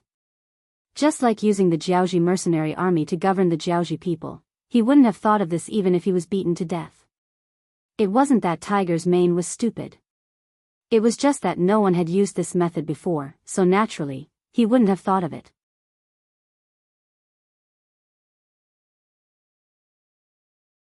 Chapter 498.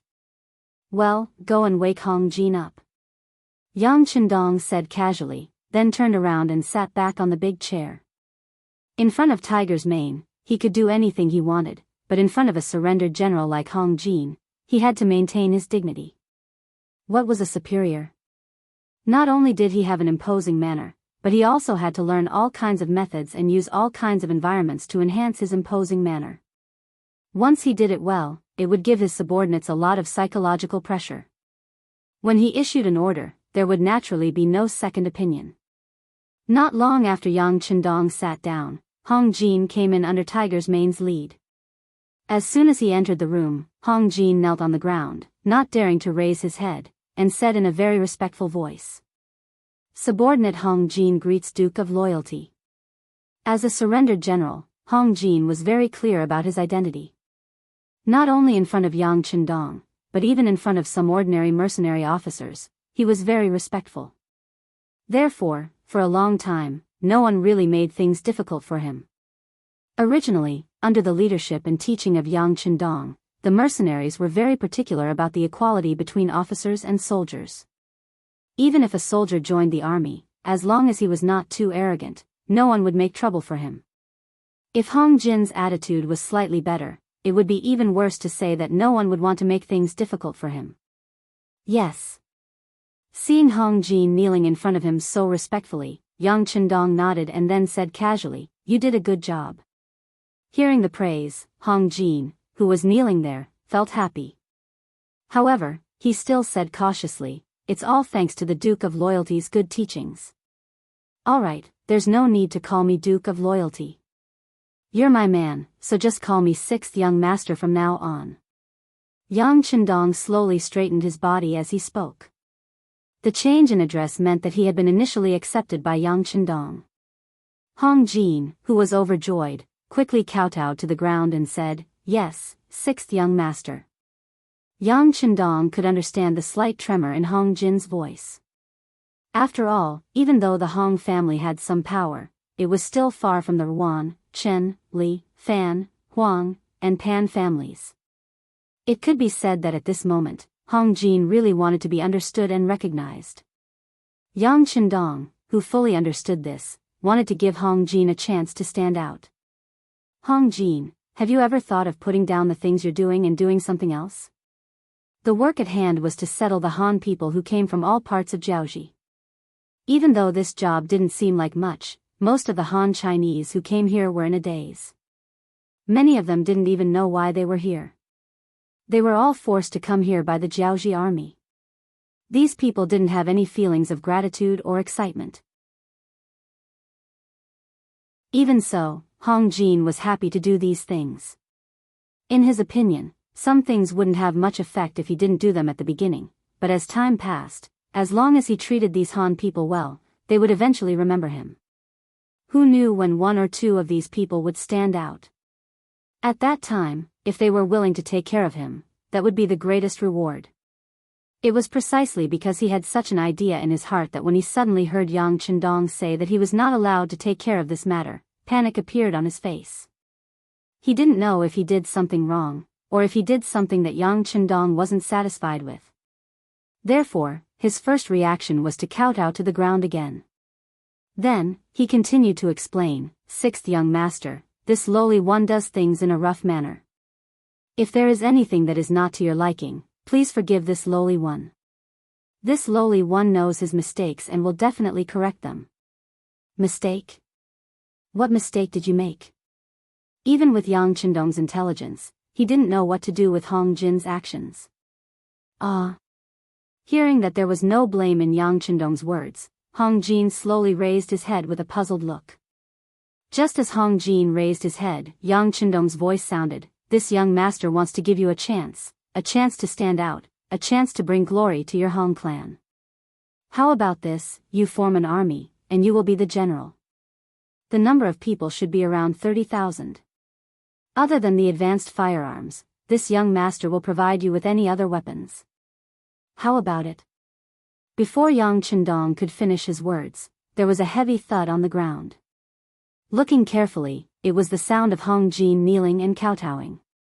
It was just a few kowtows, and there was already blood flowing out from his forehead. "Sixth young master. Thank you.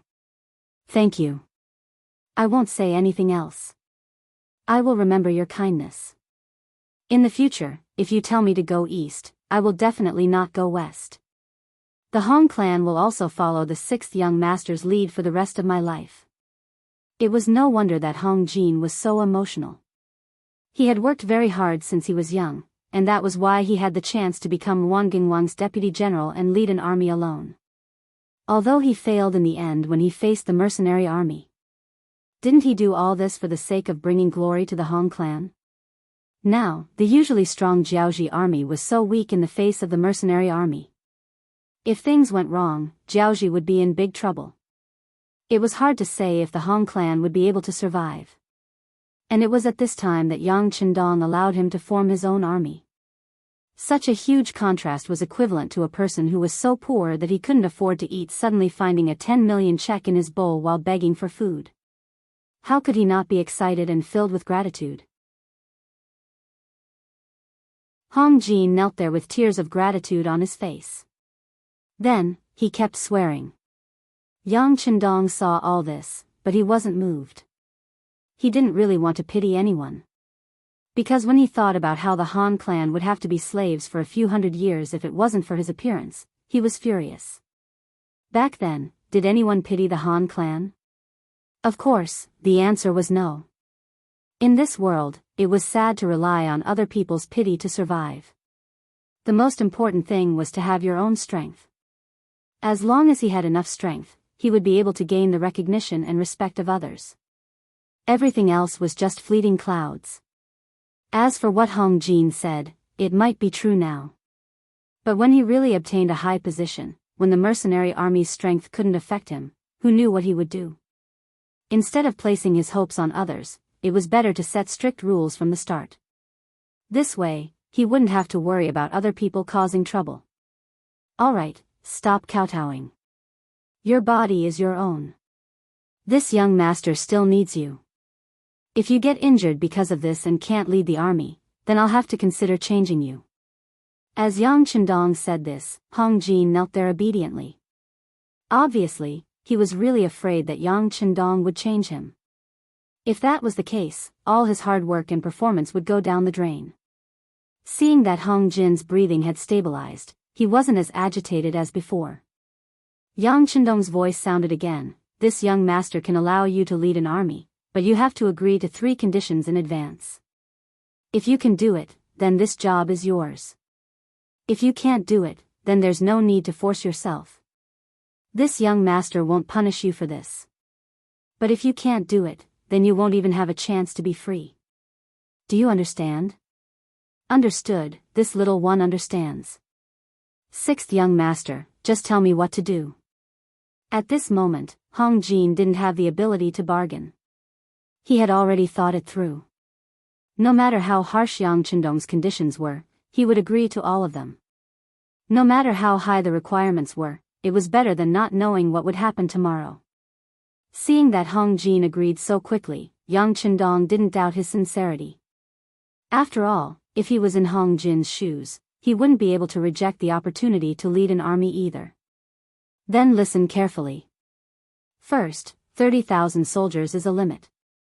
No matter what happens in the future, unless there's an order for you, the number of soldiers can't exceed this number. If you're found out, you'll be stripped of your position and investigated. Second, these 30,000 soldiers must listen to the arrangements of the mercenary army unconditionally.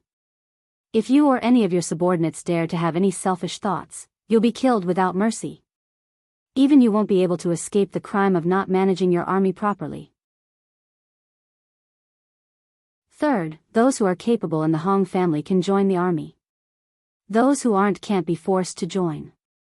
As for the other Hong family members who aren't young, or the elderly, children, and women, this young master will arrange for them to live in another place. I guarantee that they'll have a good life and won't be in any danger. However, they can't live in Jianghu anymore. It's up to you to decide how to do this job. These are the 3 conditions. If you agree to them, this young master will also promise you what I just said. If you don't, then just pretend that I didn't say anything. Yang Chendong stated the 3 conditions and waited for Hong Jin's reply.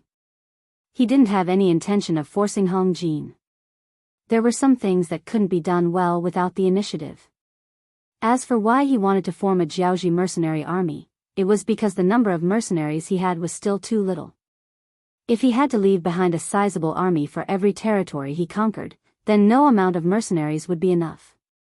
After Yang Chendong finished speaking, Hong Jin, who was kneeling on the ground, heard everything clearly and quickly came to a decision. 6th young master, Hong Jin is willing.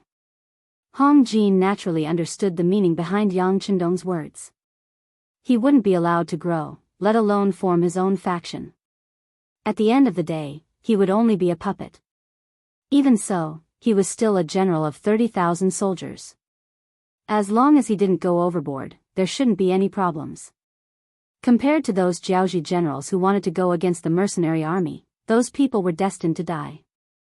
Hong Jin was already very fortunate to have what he had.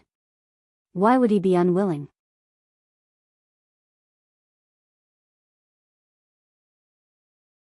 Chapter 499. What's more, Yang Chendong had also said that as long as the Hong family members were capable, they could also be brought into the army. As long as the descendants of the Hong family worked hard and were nurtured well, this 30,000-strong army would be equivalent to the Hong family's own army. Other than a powerful mercenary group, no one else would be able to suppress him. This could also be considered as bringing glory to the Hong family. Hong Jin agreed. This was within Yang Chendong's expectations. Alright, since that's the case, Tiger's Mane will tell you what to do.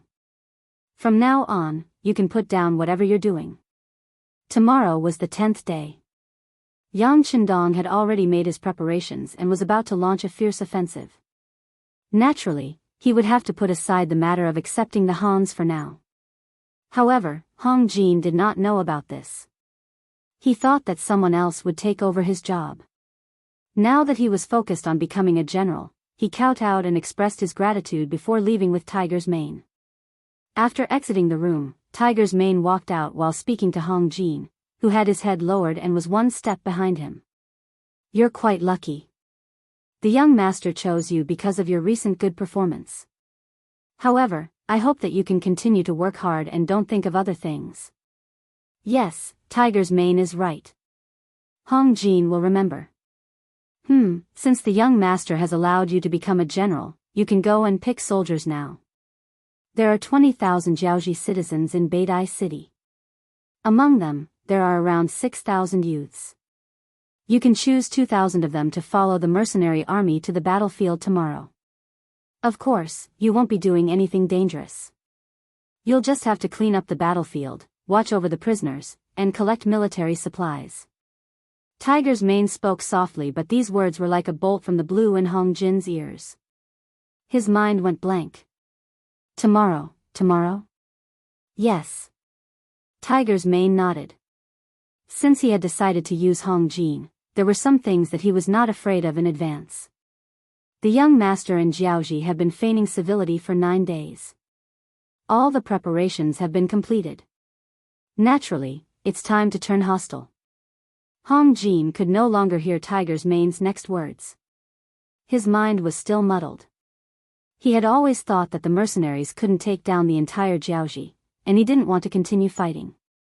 That was why he decided to negotiate with them. As for his position as a general, it should only be to protect Shui and Beidai cities. But now, he realized that he couldn't see through Yang Qindong at all. Naturally, he couldn't know what Yang Qindong was really thinking. Could it be that Jiaoji is really going to be destroyed? As soon as this thought appeared in his mind, Hong Jin became excited. If he only wanted to govern Shui and the northern belt before, wouldn't he be able to govern the entire Jiaoji region? If that was the case, he would have a lot of power. The excitement only lasted for a moment before Hong Jin thought of another terrifying result. His Hong family was still in Zhoushan Prefecture. Because both sides were negotiating, the Jiaoji army naturally wouldn't do anything to the Hong family. But once the war started, how could he guarantee his family's safety? Tiger's Mane, my Hong family, Hu Meng already knew what Hong Jin wanted to say, so he directly interrupted him and said, your Hong family doesn't need to worry. At this moment, the Zhoushan county should have already been captured by the mercenary navy. Your Hong family will be safe. Zhoushan Prefecture.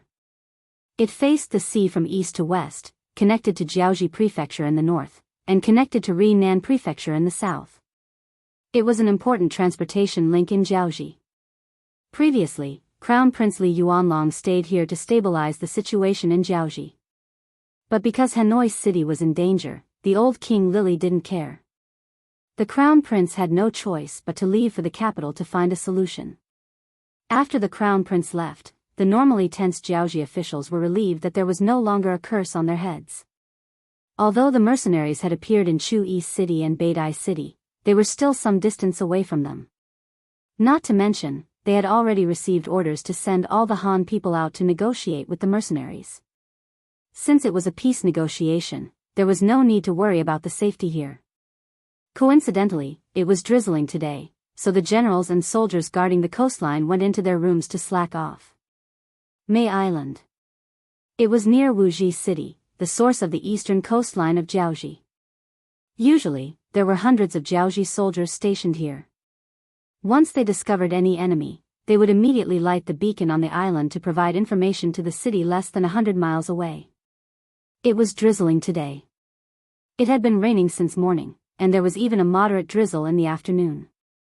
Under such terrible weather, the visibility on the sea was not high. The Jiaoji soldiers in charge of the lookout could only see about 20 meters ahead of them. Beyond that, all they could see was a vast expanse of whiteness.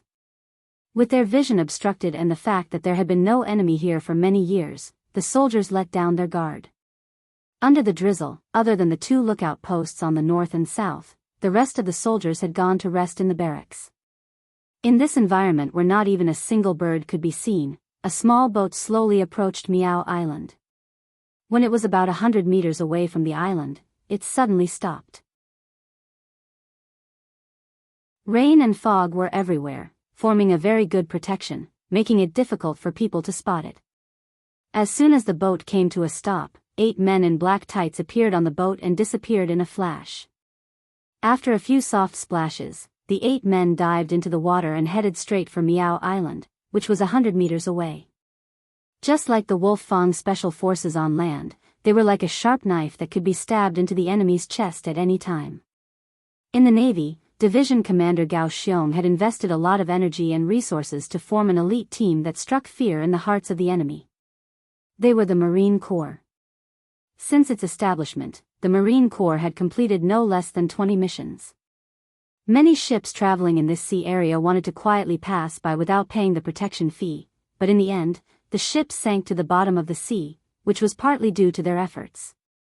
This time, in order to complete the mission taught by the 6th Young Master, Commander Nie Tong had transferred a platoon of Marine Corps from Division Commander Gao Xiong. The 8 men just now were just the first batch of soldiers to enter the sea. With the first batch, there would naturally be a second batch. In the blink of an eye, another 8 men had disappeared into the sea. After a few more batches, a platoon of 30 soldiers had entered the sea. About half an hour after these people entered the sea, many large warships appeared behind the small boat. It was as if they had descended from the sky. They first appeared in the white fog, then slowly approached Miao Island. The soldiers on May Island were completely unaware of this. They did not know that their fate had already been decided at this moment. They also did not know that at the edge of the island, 30 mercenaries armed with Type 95 mercenaries had already landed on the shore and were slowly approaching them. They had already practiced infiltration and landing on the island countless times. It was just a group of 100 unprepared enemies. These elite soldiers did not even consider them a threat. If not for the fact that they were afraid of alerting the enemy and causing them to ignite the fire beacon, which would hinder their next attack on the beach, they would not have needed to infiltrate like this and would have directly attacked. Even though they were very confident in their own combat strength, when they reached the island from the sea, the 30 elite soldiers did not immediately make their move. Instead, they carefully observed the terrain. Discovering that it was the same as what they had predicted, other than the 2 Jiaoji soldiers on the lookout posts, there were no other enemies. As the platoon leader of the Marine Corps, Feng Liao Ran raised his right hand and made a gesture. Following that, the 10 soldiers advanced forward like foxes. This squad of soldiers was not only responsible for dealing with the enemies on the lookout posts, they were also responsible for protecting the beacon towers that could be ignited at any time. As for Feng Liao Ran, he led the remaining 2 squads of soldiers towards the only military camp on the island, which was a row of stone bungalows. Without any warning, the silencer on the 95 gun fired a bullet. The 2 Jiaoji soldiers who were still dozing off saw the King of Hell. Following the elimination of the outer sentries, Feng Liao Ran and the rest began to increase their speed. However, their worries were unfounded. Even when they rushed to the entrance of the bungalow, they were still not discovered, and not a single person walked out of the bungalow. Prepare the smoke grenades. Feng Liao Ran raised his right hand and ordered while holding his gun. Ever since the smoke grenades were taken out by Yang Qindong from the warehouse, they had been the research object of the Crimson City's arsenal. Finally, they had successfully replicated it a while ago. However, because too many things were involved, they were still unable to mass-produce them. However, an elite force like the Marine Corps was naturally equipped with them. Break the door and throw the grenades. With a very straightforward battle order, a Marine raised his right leg and fiercely kicked towards the camp gate. Clang! The moment the door was opened, 2 smoke grenades were successfully thrown in. Then, the door was closed. 2 platoons of Marines stared at the door, 21 muzzles were aimed at it to prevent any accidents from happening. Cough cough cough, in less than 2 breaths of time, loud coughing sounds echoed throughout the camp. Then, the camp door was pushed open, and the Jiaoji soldiers who were choking with tears in their eyes ran out.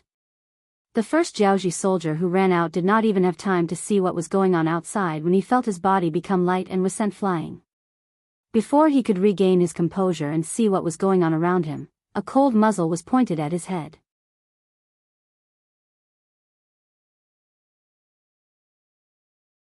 Chapter 500. The second soldier suffered the same fate, followed by the third, the fourth. It was just like a normal drill. There were only 20 Marines, and they captured all of the Jiaoji soldiers who were running around alone. From the moment they broke through the door to the end, it took less than 15 minutes, and the overall situation was decided. Maple Piaran led 2 of his team members into the barracks, but there was only a mess here.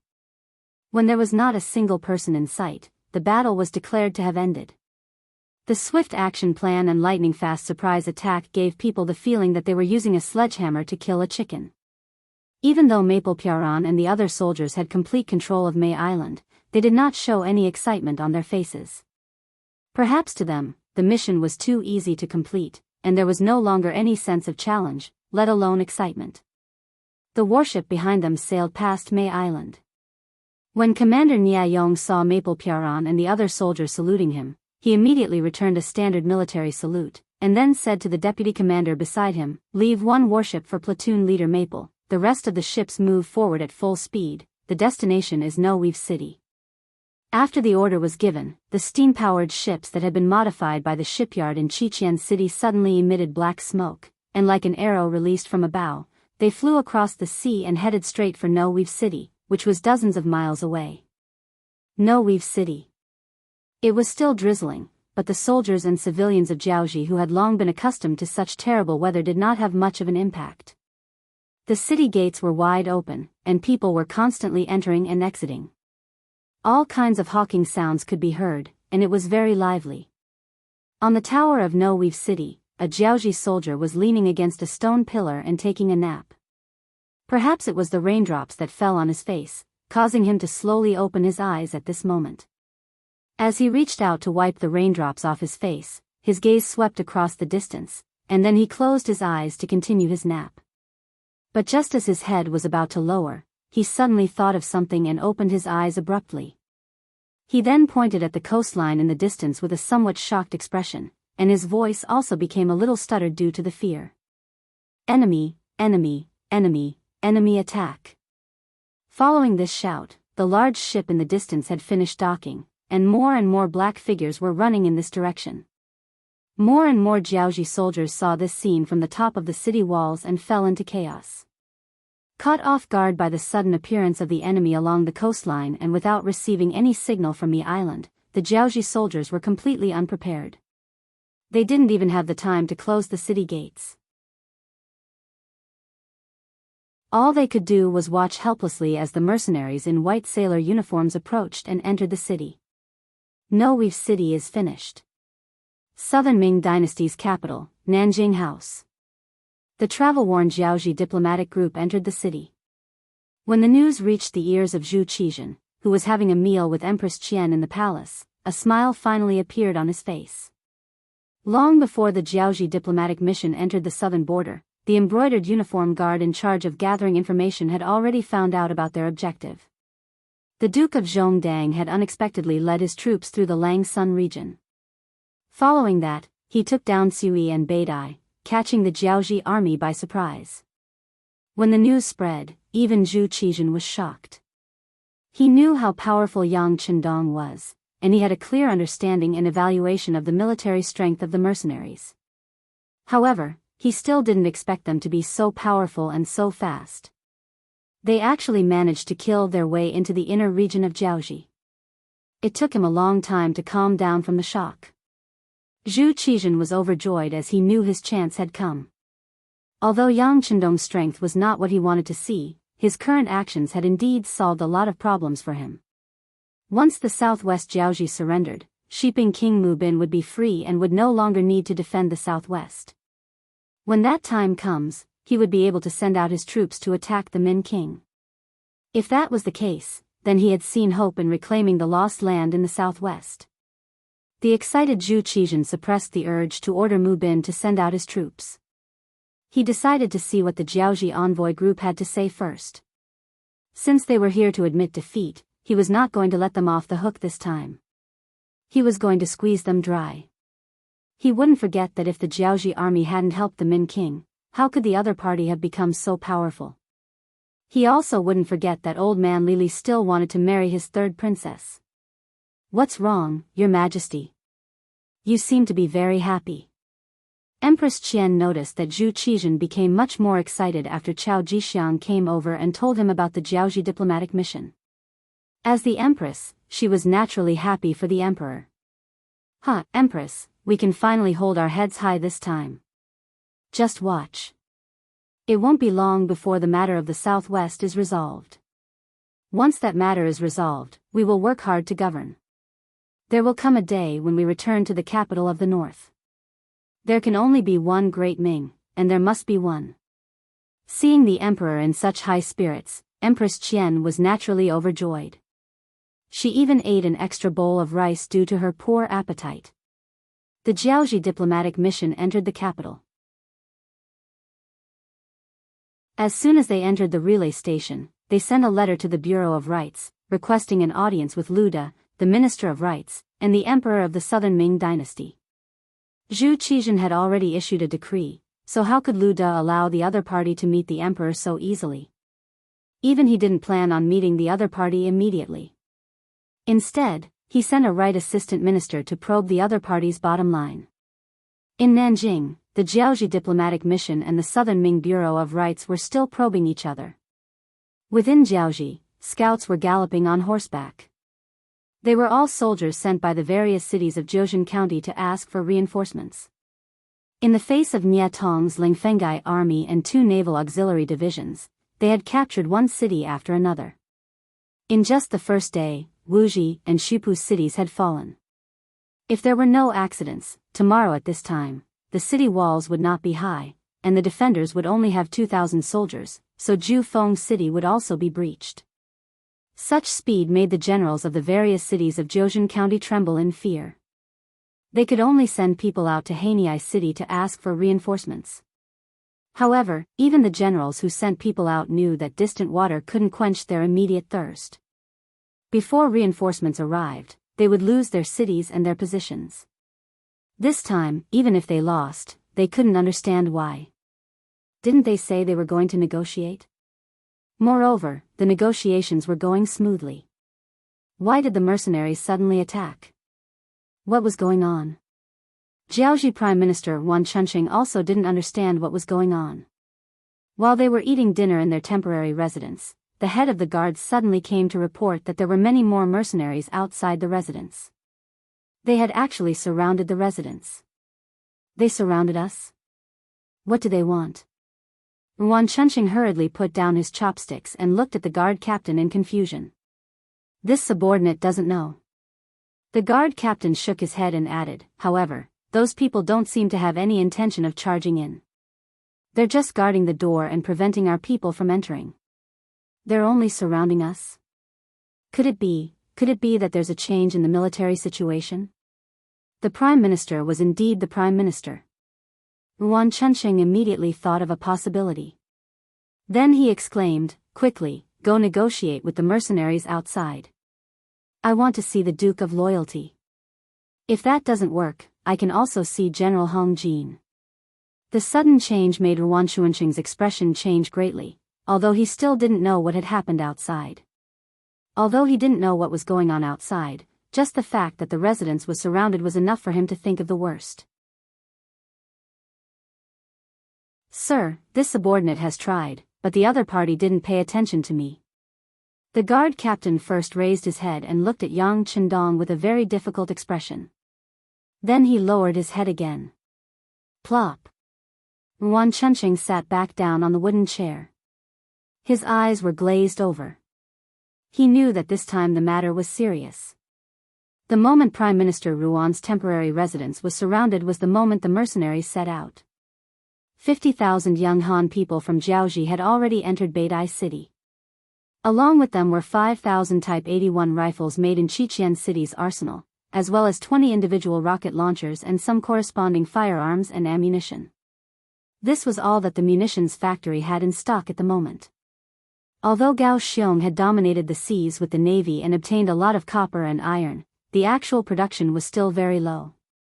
It was different from the production lines of factories in the future. Many things still needed to be completed by manpower. This made it so that during normal times, the things produced could still be used by the army. However, once there was a war, the production and consumption could not be proportional. For this matter, Yang Chendong had ordered the arsenal to continue expanding. His footsteps of conquering the world did not want to stop because of firearms and ammunition. However, some things could not be eaten in one bite. It needed to be digested and absorbed slowly. The manufacturing of weapons was based on this principle. The 5,000 Type 81 rifles sent from the rear were only for Ling Feng and the auxiliary soldiers to use. After all, if a gun fired too many bullets, there would be problems with the rifling. Problems such as the accuracy of the gun and the jamming of bullets would follow one after another. It was necessary to have a replacement port. The lack of firearms was also the reason why Yang Chendong allowed Hong Jin to form his own mercenary army. Firstly, there would be someone to manage Jiaoji in the future. Secondly, to prevent firearms from being wasted for no reason, there would be a need for some cold weapons battles. This was the time when Hong Jin and the rest could be used.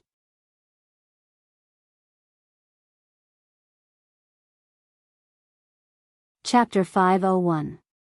However, in order to prevent a situation like this from happening in the future, they were only allowed to have 30,000 soldiers. This was a form of self-protection. With weapons and sufficient manpower, Yang Chendong did not want to wait any longer. He wanted to take down Jiaoji first. This was the first step towards achieving his life goal. If he could not even conquer a small country like Jiaoji, how could he conquer the entire world? Only one auxiliary battalion and one temporary auxiliary battalion were left in Beidai City. Not counting the companies directly under the regiment, there were a total of 20 fully staffed battalions. They set off from Beidai City towards Hanoi City. The person in charge of the vanguard was the commander of the 3rd Battalion, Kong Chuanxin. The commander of the 1st Battalion, Wu Sheng, was still fighting the black soldiers of the Jiaoji Chenheijin tribe in the Langsun region. The commander of the 2nd Battalion, Chen Bo, had led his men to take down Beidai City previously. This time, it was finally Kong Chuanxin's 3rd Battalion's turn to make a name for themselves. 9 days ago, Battalion Commander Kong received the news. He gathered 4 of his elite company commanders and trained them according to the situation in Hanoi. Now that the army was finally ready to depart, the 3rd Battalion and 2 auxiliary battalions of the 2nd Regiment of the Cold Front set off 2 hours ahead of the main force. The moment they left Beidai City, Commander Kong Chuanxin gave the order for the troops to set off at full speed. He only gave everyone 20 hours to cover the distance of nearly 200 miles. This was a forced march. The troops had to reach Hanoi City before daybreak and rest for at least 4 hours before starting the siege. Once the order was given, it had to be carried out. The requirement to cover 200 li in 20 hours did not tire the soldiers out. On the contrary, they were all excited. Even the 4 auxiliary battalions at the back of the troops had high morale. After witnessing the power of the continuous fire guns, there was not a single soldier who did not want to own a gun of their own. Thus, becoming an auxiliary battalion became the hope of many. They did not have the chance in the past. Now that the opportunity was right in front of them, everyone was fighting to be the first. It was precisely because of their strong morale that the 7 battalions of mercenaries marched at a speed that somewhat exceeded the expectations of Battalion Commander Kong Chuanxin.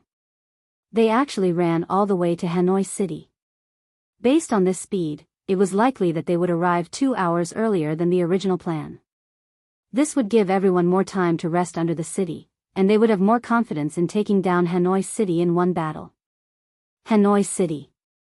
Under King Li Li's complete control, everything here was managed by the Crown Prince Li Yuanlong. When they arrived at Hanoi from Jiuzhen Prefecture, Li Yuanlong was a little worried. From time to time, there would be mercenaries patrolling the waters around the Jiuzhen Prefecture, so he knew better than anyone else what kind of opponent he was facing. With the current strength of the Jiaoji kingdom, they had no chance of winning against the cannons and guns. Unless they could produce more ironware, they might be able to rely on their defense and terrain advantage to resist for a period of time. It seemed that Li Yuanlong was worried about whether he had enough time. Fortunately, he had sent out his trump card, Prime Minister Wan Chuncheng, and he did not let him down. As soon as he entered Beidai City, he stabilized the momentum of the mercenaries. With sufficient time and the diplomatic mission sent to the capital of the Southern Ming Dynasty, Nanjing, once the Southern Ming Emperor issued an imperial edict, the loyal Duke of the Great Ming Dynasty would have no choice but to give up. The hope of the Jiaoji kingdom would reappear. It seemed that the situation was developing in his favor. Li Yuanlong's complexion had also improved a lot over the past few days. In addition, he did not place his hopes on anyone else. The blacksmiths in the army were working day and night to produce iron shields. Even some of the private blacksmiths in the city were temporarily recruited to help with the production of iron carriages. They had already produced 10 iron carriages that could accommodate 200 people, as well as 2,000 iron shields. With this, he could finally breathe a sigh of relief. After all, Jianghu had been established for more than 20 years, so it still had some more reserves. Otherwise, how would it dare to agree to the Min King's request to stir up trouble in the southern Ming Empire? Just like now, after a few days of adjustment, there were now about 80,000 soldiers in Hanoi City. With the existence of these 80,000 soldiers, Hanoi City gave outsiders the impression that it was impregnable. Nearly 300,000 citizens of Hanoi City walked out of the fog of war, and the businesses on the streets returned to normal. From afar, it was a bustling scene. However, all of this changed as the scout in front of them galloped into the city. Report. Crown Prince Li Yuanlong had just finished inspecting the military supplies and returned to his residence. He did not even have the time to sit down and drink a cup of tea before he saw the scout who was drenched in the rain. For some reason, Li Yuanlong's heart skipped a beat when he saw the scout in such a sorry state. He had a bad feeling about this. However, he did not show it. Instead, he tried his best to stabilize his body and mind. Why are you panicking? Reporting to Your Highness the Crown Prince. This morning, the gates of Daoist City suddenly opened wide. Then, thousands of mercenaries came out of the gates and headed straight for Hanoi City. After the anxious scout finished reporting, he couldn't help but gulp a mouthful of saliva. From the moment he received the news until he returned to the city, he did not stop for a moment. As a result, his body was severely dehydrated. However, he did not have the time to drink water. He only wanted to deliver the news as soon as possible so that the Crown Prince could be prepared. Even though he was mentally prepared, when he heard the scout's report, Li Yuanlong could not help but feel a wave of dizziness. The scout's figure also swayed in front of him. After a few breaths, Li Yuanlong slowly adjusted his breathing.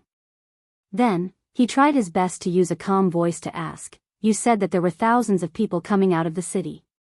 How many are there?" "Around 3,000. The scout thought for a moment before replying cautiously. Anyone who could become a scout was not only agile, but more importantly, had extraordinary eyesight. Otherwise, erroneous military intelligence could lead to extremely serious consequences. Even though he only saw the mercenaries coming out of the city, he was still able to estimate the enemy's actual military strength. When he heard that there were only 3,000 people, Li Yuanlong's originally panicked emotions became much more stable. If it was just these people, it might not mean that the mercenaries were really going to war with the Jianghu kingdom. Perhaps there were other reasons. After all, no matter how powerful the enemy was, it was too much to expect 3,000 people to take down the capital of Jianghu, which had 80,000 soldiers and 300,000 citizens. All right, this crown prince understands. Men, send him away to rest. Li Yuanlong's mind instantly flashed with countless possibilities. When he saw that the scout had left, he said to another guard beside him, "Immediately go and find General Fan and General Wan." In less than an hour, the famous general of the Jianghu kingdom, Fan Yuhai, General Wan Genwang, Huang Hua, Li Shaozhong, and the others hurriedly arrived at the crown prince's residence. Even though they didn't know what had happened, the crown prince's sudden summons meant that something big must have happened. When the generals arrived at the main hall of the crown prince's residence, Crown Prince Li Yuanlong walked into the hall under the protection of a few guards. "Greetings, Your Highness the Crown Prince." The generals bowed. "Generals, there's no need to be so courteous." Li Yuanlong sat down on a large chair and swept his gaze across the generals. Then, he said in a low voice, "I just received a report from a scout that 3,000 mercenaries suddenly came out of Daoist City. They are heading straight for our Hanoi City. Perhaps they will appear at the city's gates tomorrow." "What?" When the generals heard this, their expressions changed. It was obvious that they were shocked by this sudden news. However, this change in expression didn't show fear. Instead, it revealed a hint of excitement. As for the mercenaries, Ruan Gingwang and Huang Hua were the only two generals who had fought with them. Moreover, Ruan Gingwang had fought with the mercenaries in the rainforest of Mount Liang. From the beginning to the end, he hadn't seen the mercenaries. Even though his losses weren't small, he didn't have any direct knowledge of them. On the contrary, ever since he returned to Hanoi City, he had been thinking about blood. However, because the Crown Prince's policy was to delay the negotiations, there was no room for him to display his skills. Now that he finally had a chance to fight, how could he not be excited? Ruan Gingwang wasn't the only one who thought this way. Other than Huang Hua, all the other generals had the same thought. The Crown Prince's words were very clear. This time, there were only 3,000 mercenaries. 3,000 people, how big of a storm could they cause? If the other party had only sent 30,000 people, it might be scary. However, with the difference in numbers, how could they show the slightest bit of fear? Crown Prince Li Yuanlong was also paying attention to the reactions of the generals. He was very satisfied with the answer. Other than Huang Hua and Fan Yuhai who were frowning, the other generals had an eager expression. They couldn't wait to lead their troops into battle. Huang Hua's performance was within Li Yuanlong's expectations. This person had once led 5,000 mercenaries to attack Beidai City. The result was a crushing defeat. With such a shadow in his heart, it was normal for him to have no confidence when facing the mercenaries. However, Fan Yuhai was also frowning. What did this mean? At this moment, Li Yuanlong couldn't figure it out.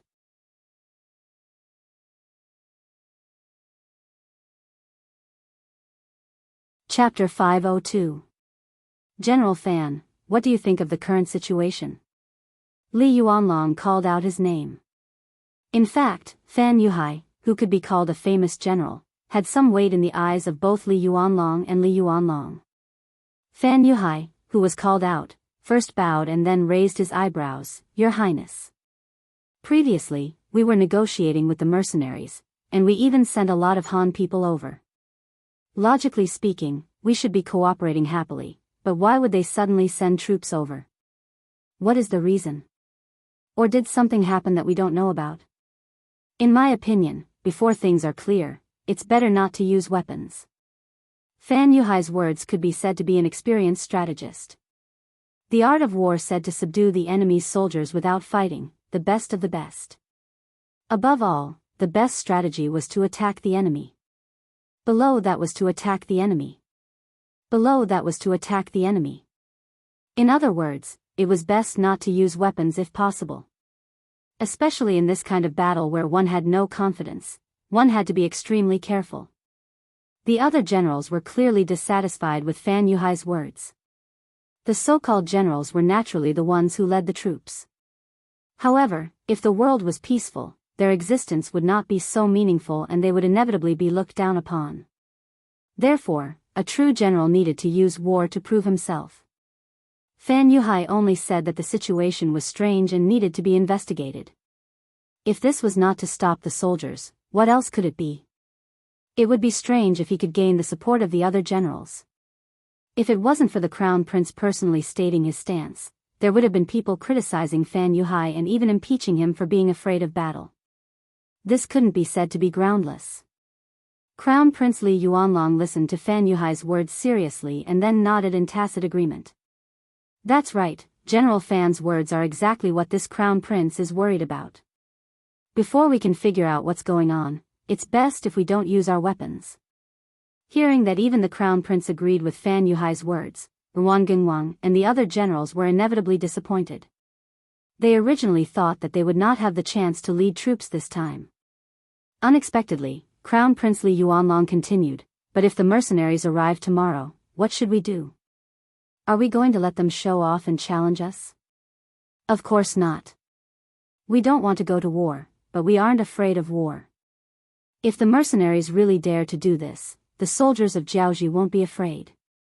We'll just go out of the city and destroy their prestige.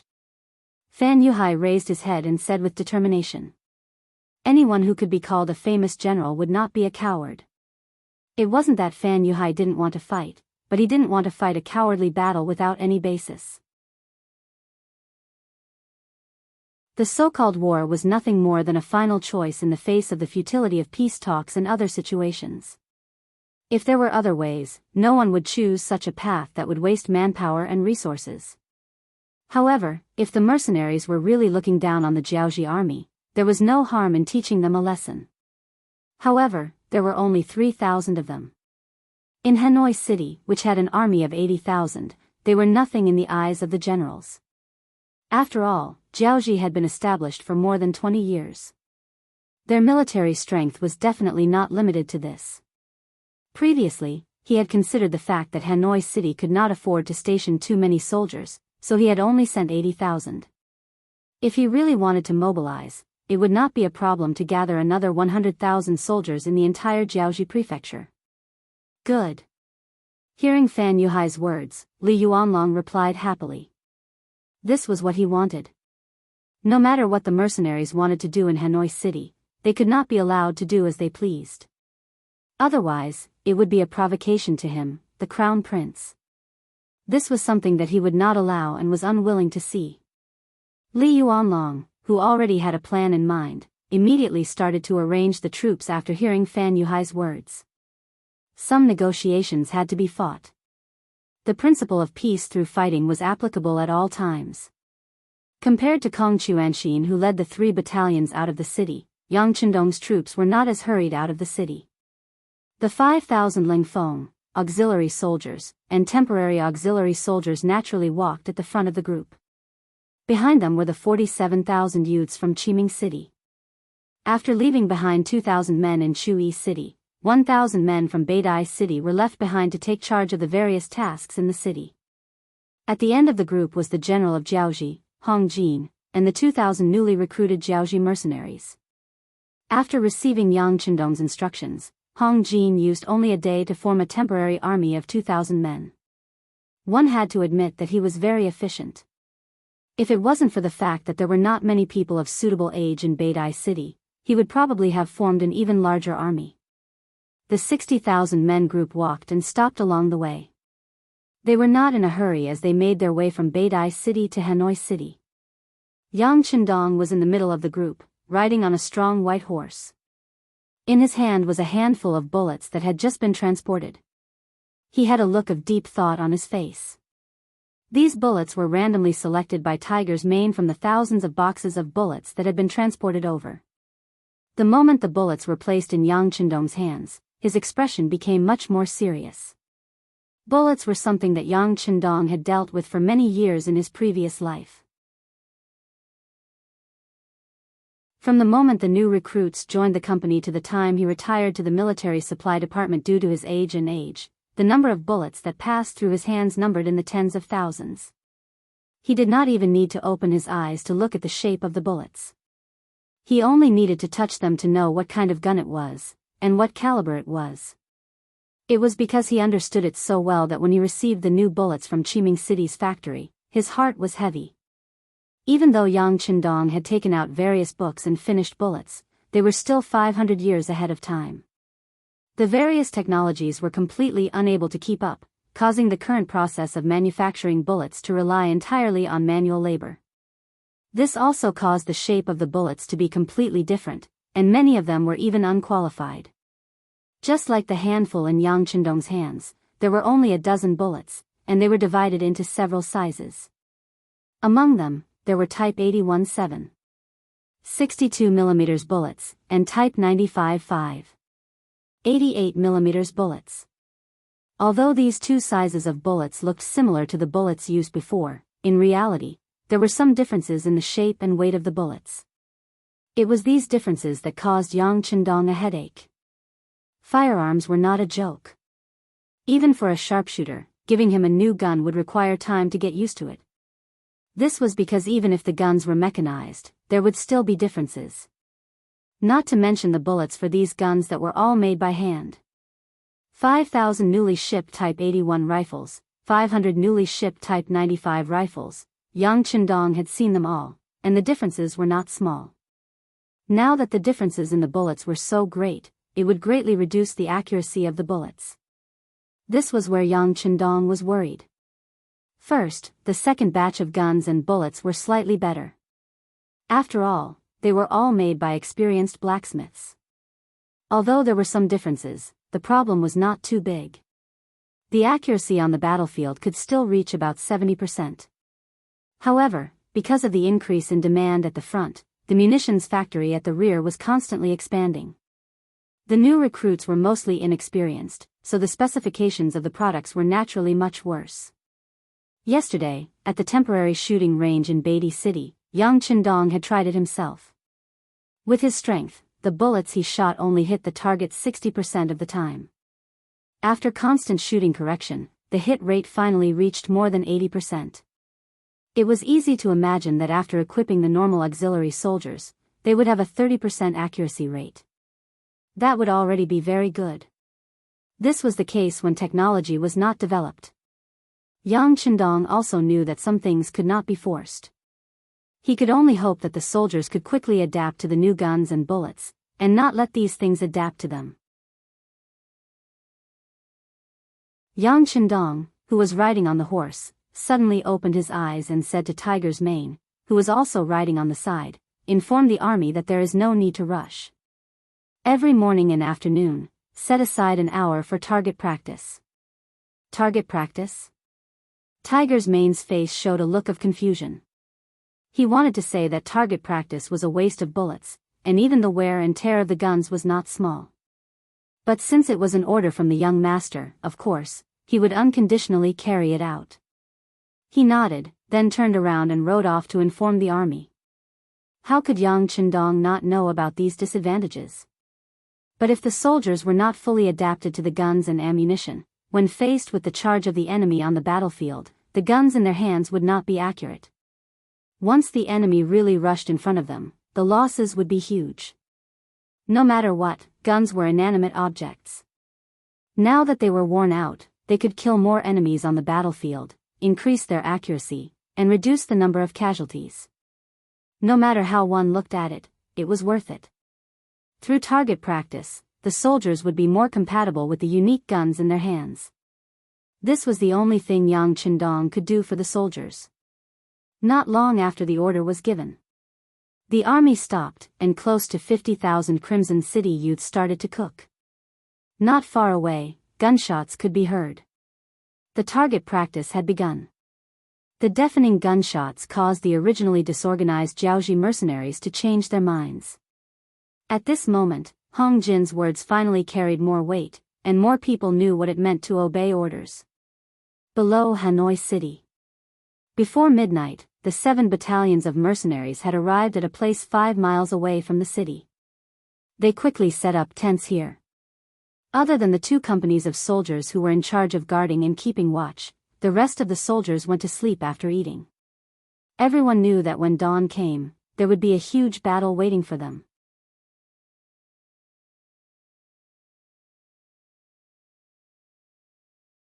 Chapter 503.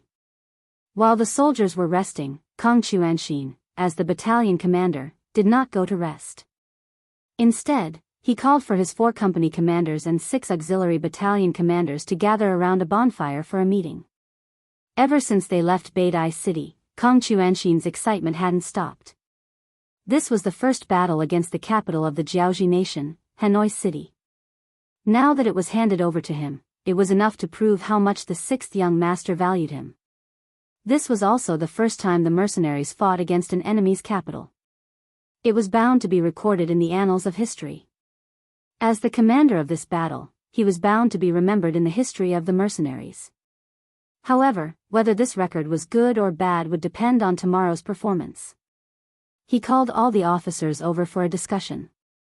Even though there were 7 battalion commanders, including himself, but in reality, there were still some differences in strength. For example, Kang Chuanxin's position as the commander of the Cold Vanguard Battalion had the highest authority. He was equivalent to a battalion commander of the A Battalion, an auxiliary battalion was equivalent to a B Battalion, and a temporary auxiliary battalion was equivalent to a C Battalion. Therefore, right from the start of the meeting, Kong Xuanxin held the initiative. He didn't even bother to ask the other 6 battalion commanders what they thought. Instead, he focused his attention on Tian Su, the company commander of the 3rd Battalion's 1st Company.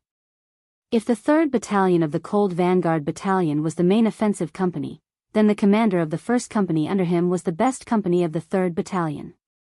At the very least, the destructive power and military strength of this company was far greater than that of an auxiliary battalion. Compared to the temporary auxiliary battalion, it was at least 3 to 4 times more powerful. 1st Company Commander, what do you think of being the main offensive force for tomorrow's battle? Kong Xuanxin asked directly without any pleasantries. Thank you for your trust, 1st Company will definitely complete the mission. Tian Su stood up excitedly. His face was flushed with excitement. Naturally, the other 3 company commanders of the 3rd Battalion were dissatisfied. But there was nothing they could do about it. After all, he was the company commander of the 1st Company. In the previous few small-scale competitions held in the barracks, the 1st Company had always been victorious. They were the most outstanding in all aspects, and this was also recognized by everyone. After considering the importance of tomorrow's battle, the 3 company commanders didn't say anything even though they were still a little jealous. It was a good thing to have a certain level of competition. However, if internal strife were to occur because of this, it would ultimately affect the overall combat strength of the entire 3rd Battalion. That would be a big deal. The result was very straightforward. Whoever had internal strife would be fired. Due to this reason, since the establishment of Cold Front, 4 company-level officers had been demoted because of internal strife. They had all been reported to the 6th Young Master for approval. The 4 company commanders, who originally had a bright future ahead of them, wanted to achieve more achievements, so they started to play tricks in the dark. Later, they were discovered by the government and reported to the 6th Young Master. The 4 of them were immediately removed from their positions and sent to the various factories in Crimson City for observation. If they didn't perform well, they would be sent to farm, and there would be no future for them. The 6th Young Master had said more than once that it was hard to find a 3-legged toad, but there were plenty of 2-legged people. Especially in the Cold Front, there were many heroes and heroines. Even without them, the Cold Front would still continue. If anyone dared to have such thoughts and wanted to challenge his bottom line, then they could try. After the incident with the 4 company commanders, the relationship between the officers had improved a lot. Normal competition still existed, and this was encouraged by the higher-ups. However, there were no longer any cases of people using unscrupulous methods to achieve victory. Perhaps there were still some who had such thoughts, but they definitely wouldn't dare to do it. When Tian Su was called out by Kong Xuanxin, his face was filled with excitement. Kong Xuanxin was also very satisfied with the morale of the other party. He nodded and said, "Good. Tomorrow morning, we will see your company's performance. The other battalions will cooperate with you. However, I will say the ugly words first. If your performance is not good, and you don't reach the standard of your usual training, then this battalion commander will have the authority to replace you at any time. When that time comes, don't come complaining to me." "Yes, I promise to complete the mission." After saying this, Tian Su scratched his head embarrassedly. Obviously, this wasn't the first time he had complained to his superiors because he couldn't get the main attack mission. Kong Xuanxin quickly decided on the main attack mission, causing the auxiliary battalion commanders and temporary battalion commanders to be extremely envious. However, they could only be envious in their hearts.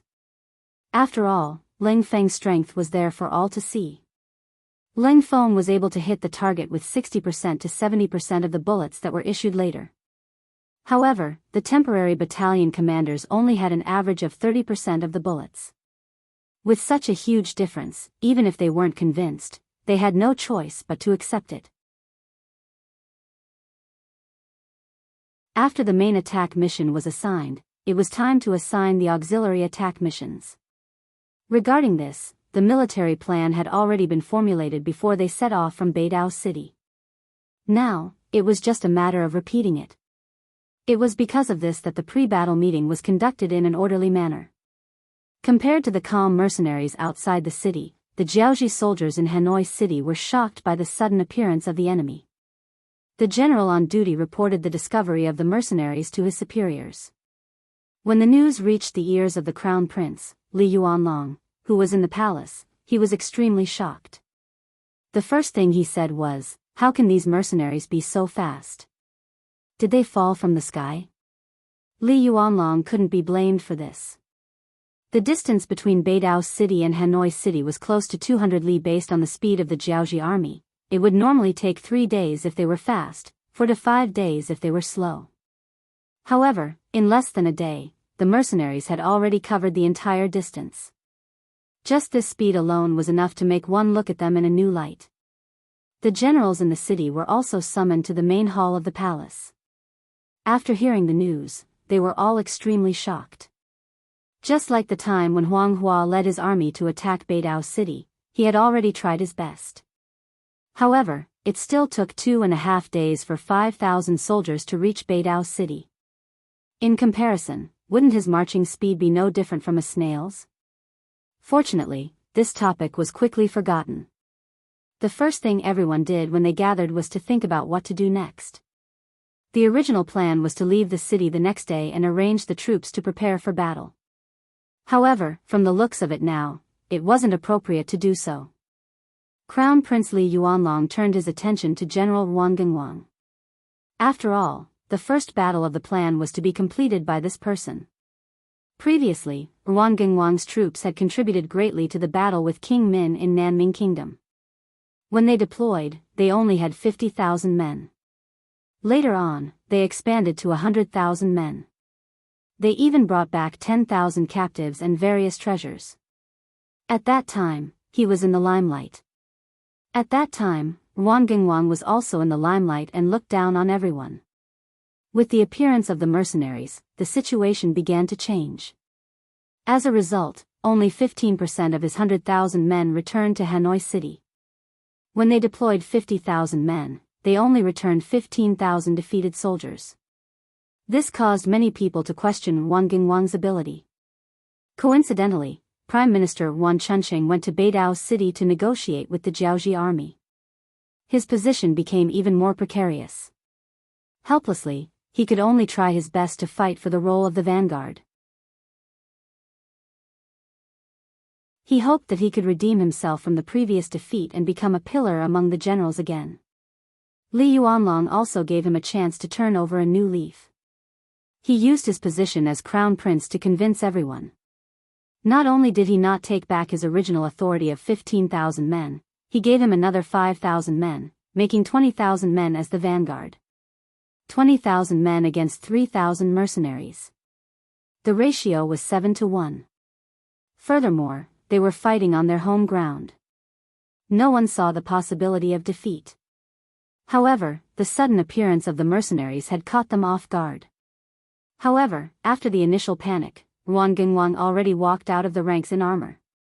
He cupped his fist and said to Li Yuanlong, "Your Highness, I am willing to lead soldiers out of the city tonight to set up defenses in preparation for tomorrow's battle." Good. Li Yuanlong was waiting for this sentence. "Thank you for your hard work, General Wan. In a while, you can go get 1,000 iron shields to prepare for tomorrow's battle. The other generals, do your own work according to what we discussed earlier. When the sky brightens, follow me to the city tower to take a look." Yes. All the generals bowed and replied in unison. Among them, Wang Genguang's face was flushed red.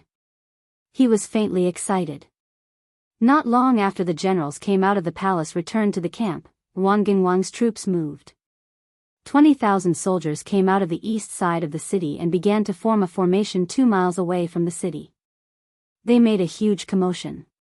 This also attracted the attention of the mercenaries. The 2 company commanders in charge of security had their bayonets loaded with guns. If anything unexpected happened, they would fire their guns. Fortunately, Wang Genguang's troops only came out of the city and did not intend to attack immediately. Perhaps he also wanted to take action at dawn. This was an opportunity to perform well in front of the crown prince and the civil and military officials. If they attacked the camp now, even if they won, how many people would be able to see their majestic and heroic appearance? Fortunately, Ruan Gingwang did not send troops out at night. Otherwise, they, who were not good at night battles, would lose even more miserably. Of course, General Ruan did not understand this point yet. Everything would have to wait until dawn. After the results of the battle were out, he would know what it meant to strike a stone with an egg. Following this, even though the distance between the two armies was less than 3 miles, and the enemy's barracks could be seen from afar, it was still peaceful. When dawn broke the next day, smoke rose from the camp. The cook started to get busy. A great battle was about to take place in Jianghu.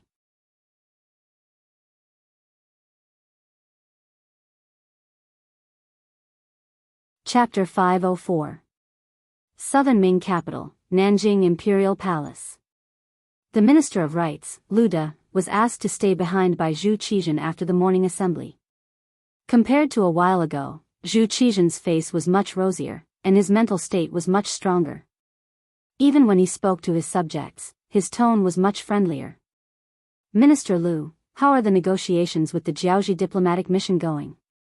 Your Majesty, this subject is preparing to report this matter to you. Just last night, after the efforts of the officials from the Ministry of Rites, the Jianghu diplomatic group finally agreed to submit to the Southern Ming dynasty.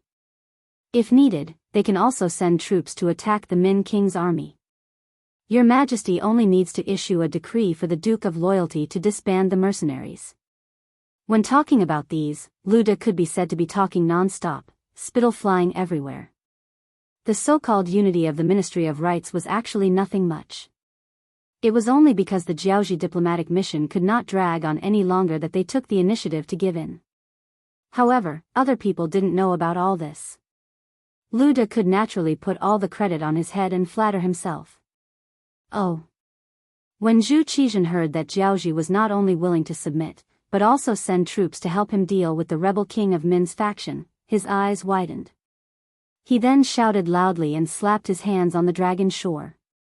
It was no wonder that Zhu Qizhen was so excited. If it was a small Jianghu in the past, he would not take it seriously. However, ever since his defeat at the Battle of Tumu, he had not had a peaceful time. He had walked step by step. To be able to persevere until now, he felt somewhat tired. After enduring for so long, he finally saw hope. How could he not be excited? How could he not be excited? Zhu Qizhen was truly happy. The king of Min was able to gain power with the help of the Jianghu army. Why couldn't he gain their help to defeat the enemy? Once the king of Min's army was defeated, the southern Ming would take back Guangdong, Guangxi, and Yunnan. Not only that, he had also gained the friendship of Jianghu. When the time came, he could ask them to send troops to help him deal with the Baiming king of Yu, Zhu Qiyu. It would not be impossible for him to unify the Great Ming. When Zhu Qizhen thought about how he finally saw the hope of unifying the Great Ming dynasty, he wanted to cry. In the past 2 years, he rarely had a good night's sleep. Most of the time, he had nightmares. Now that he could finally get rid of all of this, it was a wonderful feeling. Zhu Qizhen's cheerful appearance was seen by Lu De.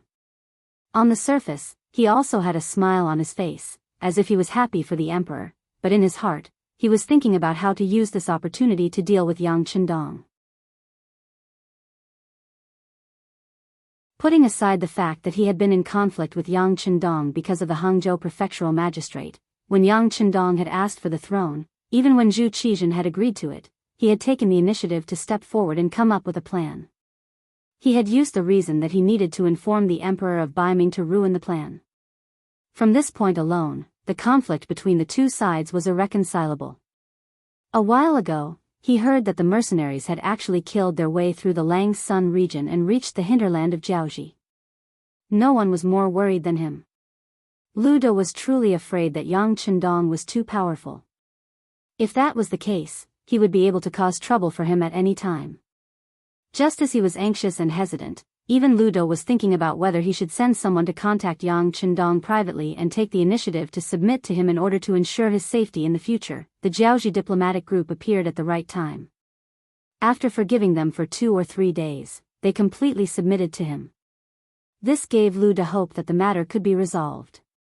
Now that he saw how happy Zhu Qizhen was, he rolled his eyes and cupped his fists. Your Majesty, Jiaoji is willing to submit to you and is willing to help your Majesty send troops to quell the rebellion. However, there is a prerequisite for all of this. That is, the Duke of Loyalty has to disband the mercenaries. However, there is a saying since ancient times that when a general is away, military orders cannot be given. Will he agree? HM. After hearing this, Zhu Qizhen's eyes flashed with anger. He was the current emperor. His words were the imperial edict. If anyone disobeyed, it would be considered as disobeying the imperial edict. Who would dare to disobey the imperial edict?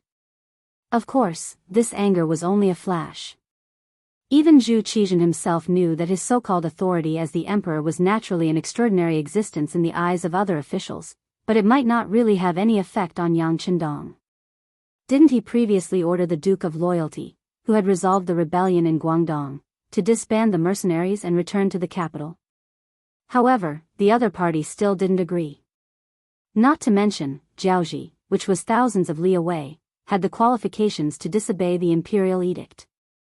If Yang Qindong disobeyed his imperial edict, wouldn't his reputation as the emperor be tarnished if word got out? If that really happened, Jiaoji wouldn't seek him out even if they had to admit defeat. The favorable situation would be lost in an instant. Zhu Qizhen felt a headache coming on. But no matter what, he was still an emperor. Even if Zhu Qizhen didn't have the confidence, he couldn't show weakness in front of an official. So he only said ambiguously, "Beloved official Lu is right. The Duke of Zhongdan is currently fighting a bloody battle in Jiaoji. We also don't know what the situation is like there. If the imperial edict delayed something important, wouldn't it be our fault?" He wasn't confident at all. However, he made it sound so dignified. Otherwise, how could he be the emperor? The word official could be said in any way. Although he understood this, Lu De definitely wouldn't expose him. This was a slap to the emperor's face. Unless he didn't want to live anymore, he definitely wouldn't do it.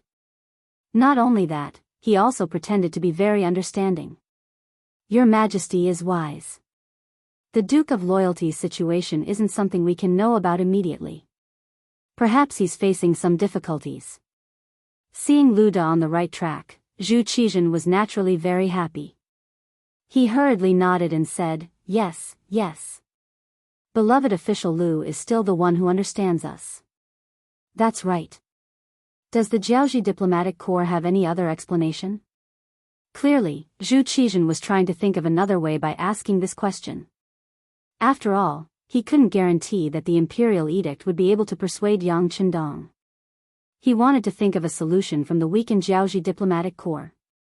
This. Lu De understood Zhu Qizhen's intentions and had a troubled expression. I'm afraid that won't work. If the Duke of Loyalty doesn't withdraw his troops, Jiaoji can't even take care of itself. How can they help us? Is that so? That's true. Zhu Qizhen nodded and didn't say anything else. Lu De, who was standing below, was secretly discussing Zhu Qizhen's fantasy. He didn't have 100% confidence in making Yang Qindong withdraw his troops from Jiaoji. Yet, he still wanted Jiaoji to send troops to help him deal with the rebellious Min royal lineage. He wanted to take all the good things in the world. How could that be possible? Not to mention that Lu De really didn't have any way to persuade the Jiaoji army. Even if he did, he wouldn't help. He couldn't wait for Yang Qindong to be unlucky. Now that he had finally found an opportunity, how could he take the initiative to retreat? As the saying goes, one should take action when one should. Seeing Zhu Qizhen hesitate, Lu De hardened his heart and decided to add fuel to the fire. However, if he did so, the hatred between him and Yang Qindong would be irreconcilable. But unless that was the case, he would have to lower his head to Yang Qindong. For Lu De, the Minister of Rights, to lower his head to a junior was too embarrassing. That would be no different from killing him. After making the decision to offend Yang Qindong to the end, Lu De saw Zhu Qizhen's silence and spoke again. Your Majesty, it's actually not impossible to persuade the Duke of Loyalty. Zhu Qizhen was still thinking about how to use the current situation to obtain the best advantage for himself when he suddenly heard Lu Da's words. Beloved official Lu, you say you have a way? What is it? Your Majesty, there is a way. However, if we do this, it will inevitably draw the displeasure of the Duke of Loyalty.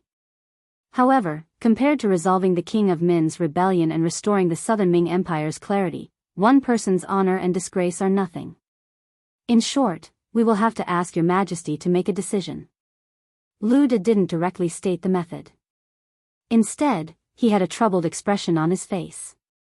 He wanted to do his best to distance himself from the matter. Zhu Qizhen didn't think so much. He only wanted to solve the problem. Thus, he looked at Lu Da with an urging expression. Beloved official Lu, if you have an idea, just say it. Whether it will work or not, we will make the decision. Yes. Lu Da hurriedly agreed and then said, Your Majesty, from what this official knows, the Duke of Loyalty has an extremely good relationship with his fourth brother. This person is now in Fujian's Jianghu prefecture. If we can persuade this person, I think the Duke of Loyalty will have to withdraw his troops for the sake of kinship. However, in this way, it is inevitable that he will have resentment. Lu Da didn't say much after that. He believed that Zhu Qizhen must have understood his hint. To put it bluntly, it was to use Yang Qindong's fourth brother as a hostage to blackmail him. Although this method was not open and above board, compared to getting everything, it was worth it. Zhu Qizhen did understand Lu Da's meaning, but he didn't immediately make a decision. Of course, he knew that once he did so, it was tantamount to offending Yang Qindong to death. Yang Qindong was not an outsider. If it were any other of his subjects, Zhu Qizhen would not even hesitate to issue an edict to arrest the person immediately. However, Yang Qindong now had a large number of troops in his hands. If he really pushed him to the edge and pushed him to the King of Min's side, wouldn't the loss outweigh the gain? Wouldn't he be shooting himself in the foot? If he couldn't achieve his goal after being the bad guy, then he would be asking for trouble.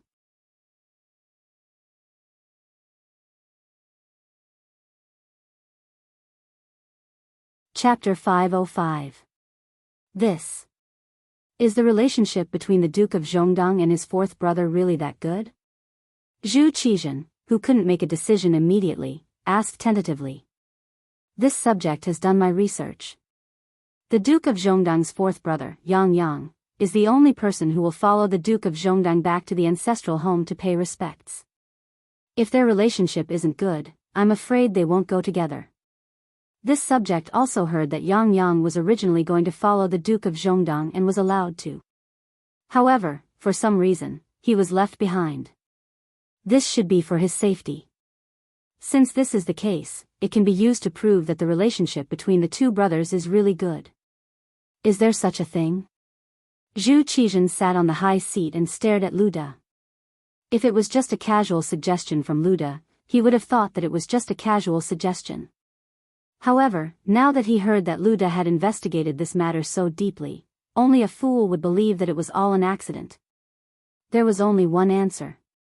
Lu Da had been planning for this for a long time.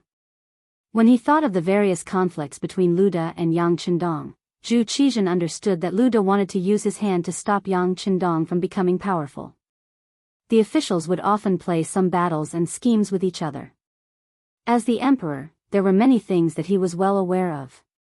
However, sometimes he would stop them or even expose them. However, sometimes he would act as if nothing had happened. Whatever decision the emperor made, it all depended on whether the goal of the struggle between the officials was beneficial to the emperor's power. Zhu Qizhen saw through Lu Da's thoughts, but he didn't have the intention to expose it. He also didn't want to see Yang Qindong becoming powerful. Since Lu Da's attitude and goal were the same as his, why not do it in passing? After thinking it through, Zhu Qizhen nodded. Beloved official Lu is right. Since this is the case, this subject will send the embroidered uniform guards to Jianghu prefecture to invite that person called Yang to the capital. After the matter is settled, we will issue a decree to Duke of Zhongdong. No matter what, Jiaoji is still one of the vassal states of our Great Ming. It is one of the states that Taizu ordered not to invade. Even if they are willing to give up their title of Anan and return to the embrace of our Great Ming, we should accept them with a benevolent heart. Zhu Qizhen finally made up his mind. Lu De breathed a sigh of relief, but at the same time, he had a new worry. After this matter was done, once the news spread, he was afraid that the other party would hate him to the bone. Unless Yang Qindong was suppressed by the Great Ming Empire in the future, once the Great Ming Empire's power rose, it might be Yang Qindong's bad luck. As for whether or not the news would spread, not long after Lu Digang walked out of the imperial palace, under Zhu Qizhen's indication, the head eunuch Chao Jixiang spread the news. As soon as Lu De returned to his residence, his subordinates told him the news that had just spread from the imperial palace, causing him to almost spit out a mouthful of blood. His expression was extremely ugly as he looked in the direction of the imperial palace. Lu De could not help but curse in his heart, "Your Majesty, even if you want to burn the bridge after crossing the river, you shouldn't be so quick to do it. It seems that in the future, if there is him, there will be no Yang Qindong. If there is Yang Qindong, there will be no him." In Nanjing City, the matter of how to deal with Jiaoji was still slowly being discussed, and the relevant matters were also slowly progressing. In front of the capital of Jiaoji, Hanoi City, arrows were already drawn and bows were drawn. A great battle was about to break out. Banners fluttered in the wind, war drums thundered, and a dark mass of soldiers stood at the foot of the city. Killing intent swept through the heavens and the earth, causing those who were brave to tremble uncontrollably. The moment the sky brightened, in front of the east gate of Hanoi City, the two armies stood in formation on the vast land. 20,000 Jiaoji soldiers dressed in plain clothes and gray armor stood in dozens of square formations. The square formations, with their banners fluttering high in the air, looked even more majestic and majestic. On the other side, 2,800 mercenaries dressed in camouflage uniforms stood in 2 rows in a long snake formation. Their advanced firearms and steel knives were all drawn, giving off a killing intent. The difference was that the mercenaries did not raise any banners. This was also Yang Qindong's idea. Before he confirmed his position, he did not plan on letting his mercenaries raise any banners. It was precisely because there were no flags flying that the nearly 3,000 mercenaries looked like a huge green snake hibernating there from afar. They seemed to be moving, yet they were still, causing others to not dare to underestimate them. Just in terms of numbers, the Jiaoji army appeared more imposing, not to mention the 20 large catapults that had been set up at the back of the formation. These catapults could throw boulders weighing almost 100 kilograms into the air. The furthest they could reach was more than 500 meters. They could be said to be the cold weapon with the longest range. Behind them were the catapults that could attack from afar. At the front of the formation was a 1,000-men iron shield formation. With these, they could block the enemy's firearms. With sufficient preparation, General Ruan Gingwang's face was filled with confidence. The war horn had been blown, but Ruan Gingwang did not immediately give the order to attack. Instead, he turned his head to look at the top of the Hanoi city wall. When he saw Crown Prince Li Yuanlong and the others standing there and looking down, he felt the blood in his body flowing quickly. He was so excited that he pulled out the sword at his waist, pointed it forward and shouted, "Advance! Advance!" The 1,000-man iron shield formation at the very front quickly changed its formation from a square to a horizontal line. Soon, it formed a huge dragon, walking at the very front of the formation. Normal shields were made of wood and iron. In the cold weapon era, they could defend against bows and arrows, but not bullets. A pure iron shield would be able to defend against long-range bullets, but it would have a lot of flaws.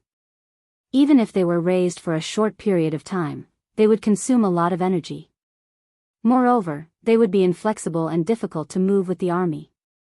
Despite knowing these flaws and advantages, Ruan Gingwang had no choice but to rely on them. In the first place, he didn't intend to use these shields to attack. He only needed them to protect his soldiers as they continued to advance. When they reached the range where they could start charging, he didn't believe that the enemy's muskets would be able to kill many people if 20,000 of them pressed forward at once. Under Wang Gingwang's orders, the 1,000 Iron Shield soldiers moved forward slowly. The other 20,000 Jiaoji soldiers hid behind them. Several square formations merged into one and moved forward slowly. Advance! Advance! Advance! With every step the army took, an earth-shattering shout could be heard. It was quite impressive and gave people a sense of awe. Damn, looks like these are elite soldiers. Company Commander Tian Su, who had received the mission of being the first to attack, could not help but snort when he saw the enemy 3 miles away slowly moving towards him. Those who could become members of the Cold Vanguard were all proud. Those who could become a company commander were even more proud. It was rare for him to take anyone seriously. Now, the Jiaoji army was actually moving forward as though there was no one around them. In Tian Su's eyes, this was a form of provocation. If it were not for the fact that they were 1,000 meters away, he would have taught them a lesson with the 9-5 style. The Jiaoji army was still moving forward. The word advance kept coming out of their mouths. Gradually, they reached a peak. They were like a volcano that could erupt at any time. Once it reached a certain temperature, it would come rolling in. In comparison, the 7 battalions of the Cold Vanguard stood motionless on the ground. They were like huge rocks that were fixed to the ground. They were not affected by the wind and rain at all. Huh, did you see that? The enemy is afraid. Wang Gingwang, who was riding on his horse, laughed out loud when he saw that the mercenaries were still motionless even though they had already moved 500 meters forward. In his opinion, the mercenaries were only motionless because they couldn't do anything. Crown Prince Li Yuanlong stared intently at the scene in front of him from the top of the Hanoi city tower behind him. Although the troops were already far away and he could no longer see clearly, he could still clearly see that the mercenaries were not moving. Seeing that his army was moving forward and the enemy was not moving at all, he could not help but ask the generals beside him, "Generals, what do you think the mercenaries are doing?" The one standing closest to Li Yuanlong was the famous general of Jiaoji, Fan Yuhai. Compared to the other generals who were all smiling, his expression was more serious. When he heard the Crown Prince's question, he replied naturally, "The enemy is clearly using inaction to counter the enemy." To be honest, this kind of steadiness is something that our army cannot achieve. Just as Fan Yuhai finished speaking, another general, Li Shaozhong, could not help but say, "General Fan, why do you have to raise the morale of others and lower your own? It is obvious that the mercenaries are scared by our army and do not dare to move." Li Shaozhong was a member of the Li clan.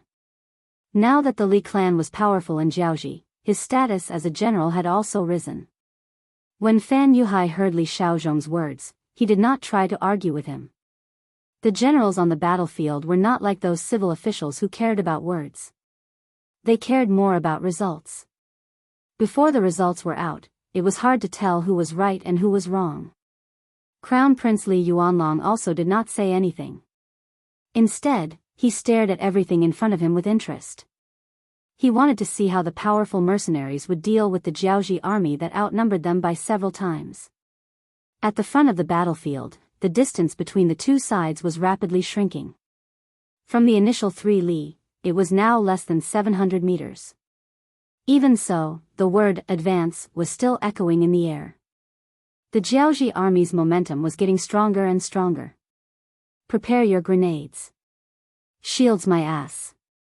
In a moment, I will let them know what it means to lift a rock and smash it on their own feet." Facing the approaching enemy, Tian Su did not show a trace of fear. On the contrary, he gave an unquestionable military order to the soldiers below. Then, he took down the 95 style from his body and stood in a standing position, ready to shoot. You're tuning in to the Carefree Valley YouTube channel.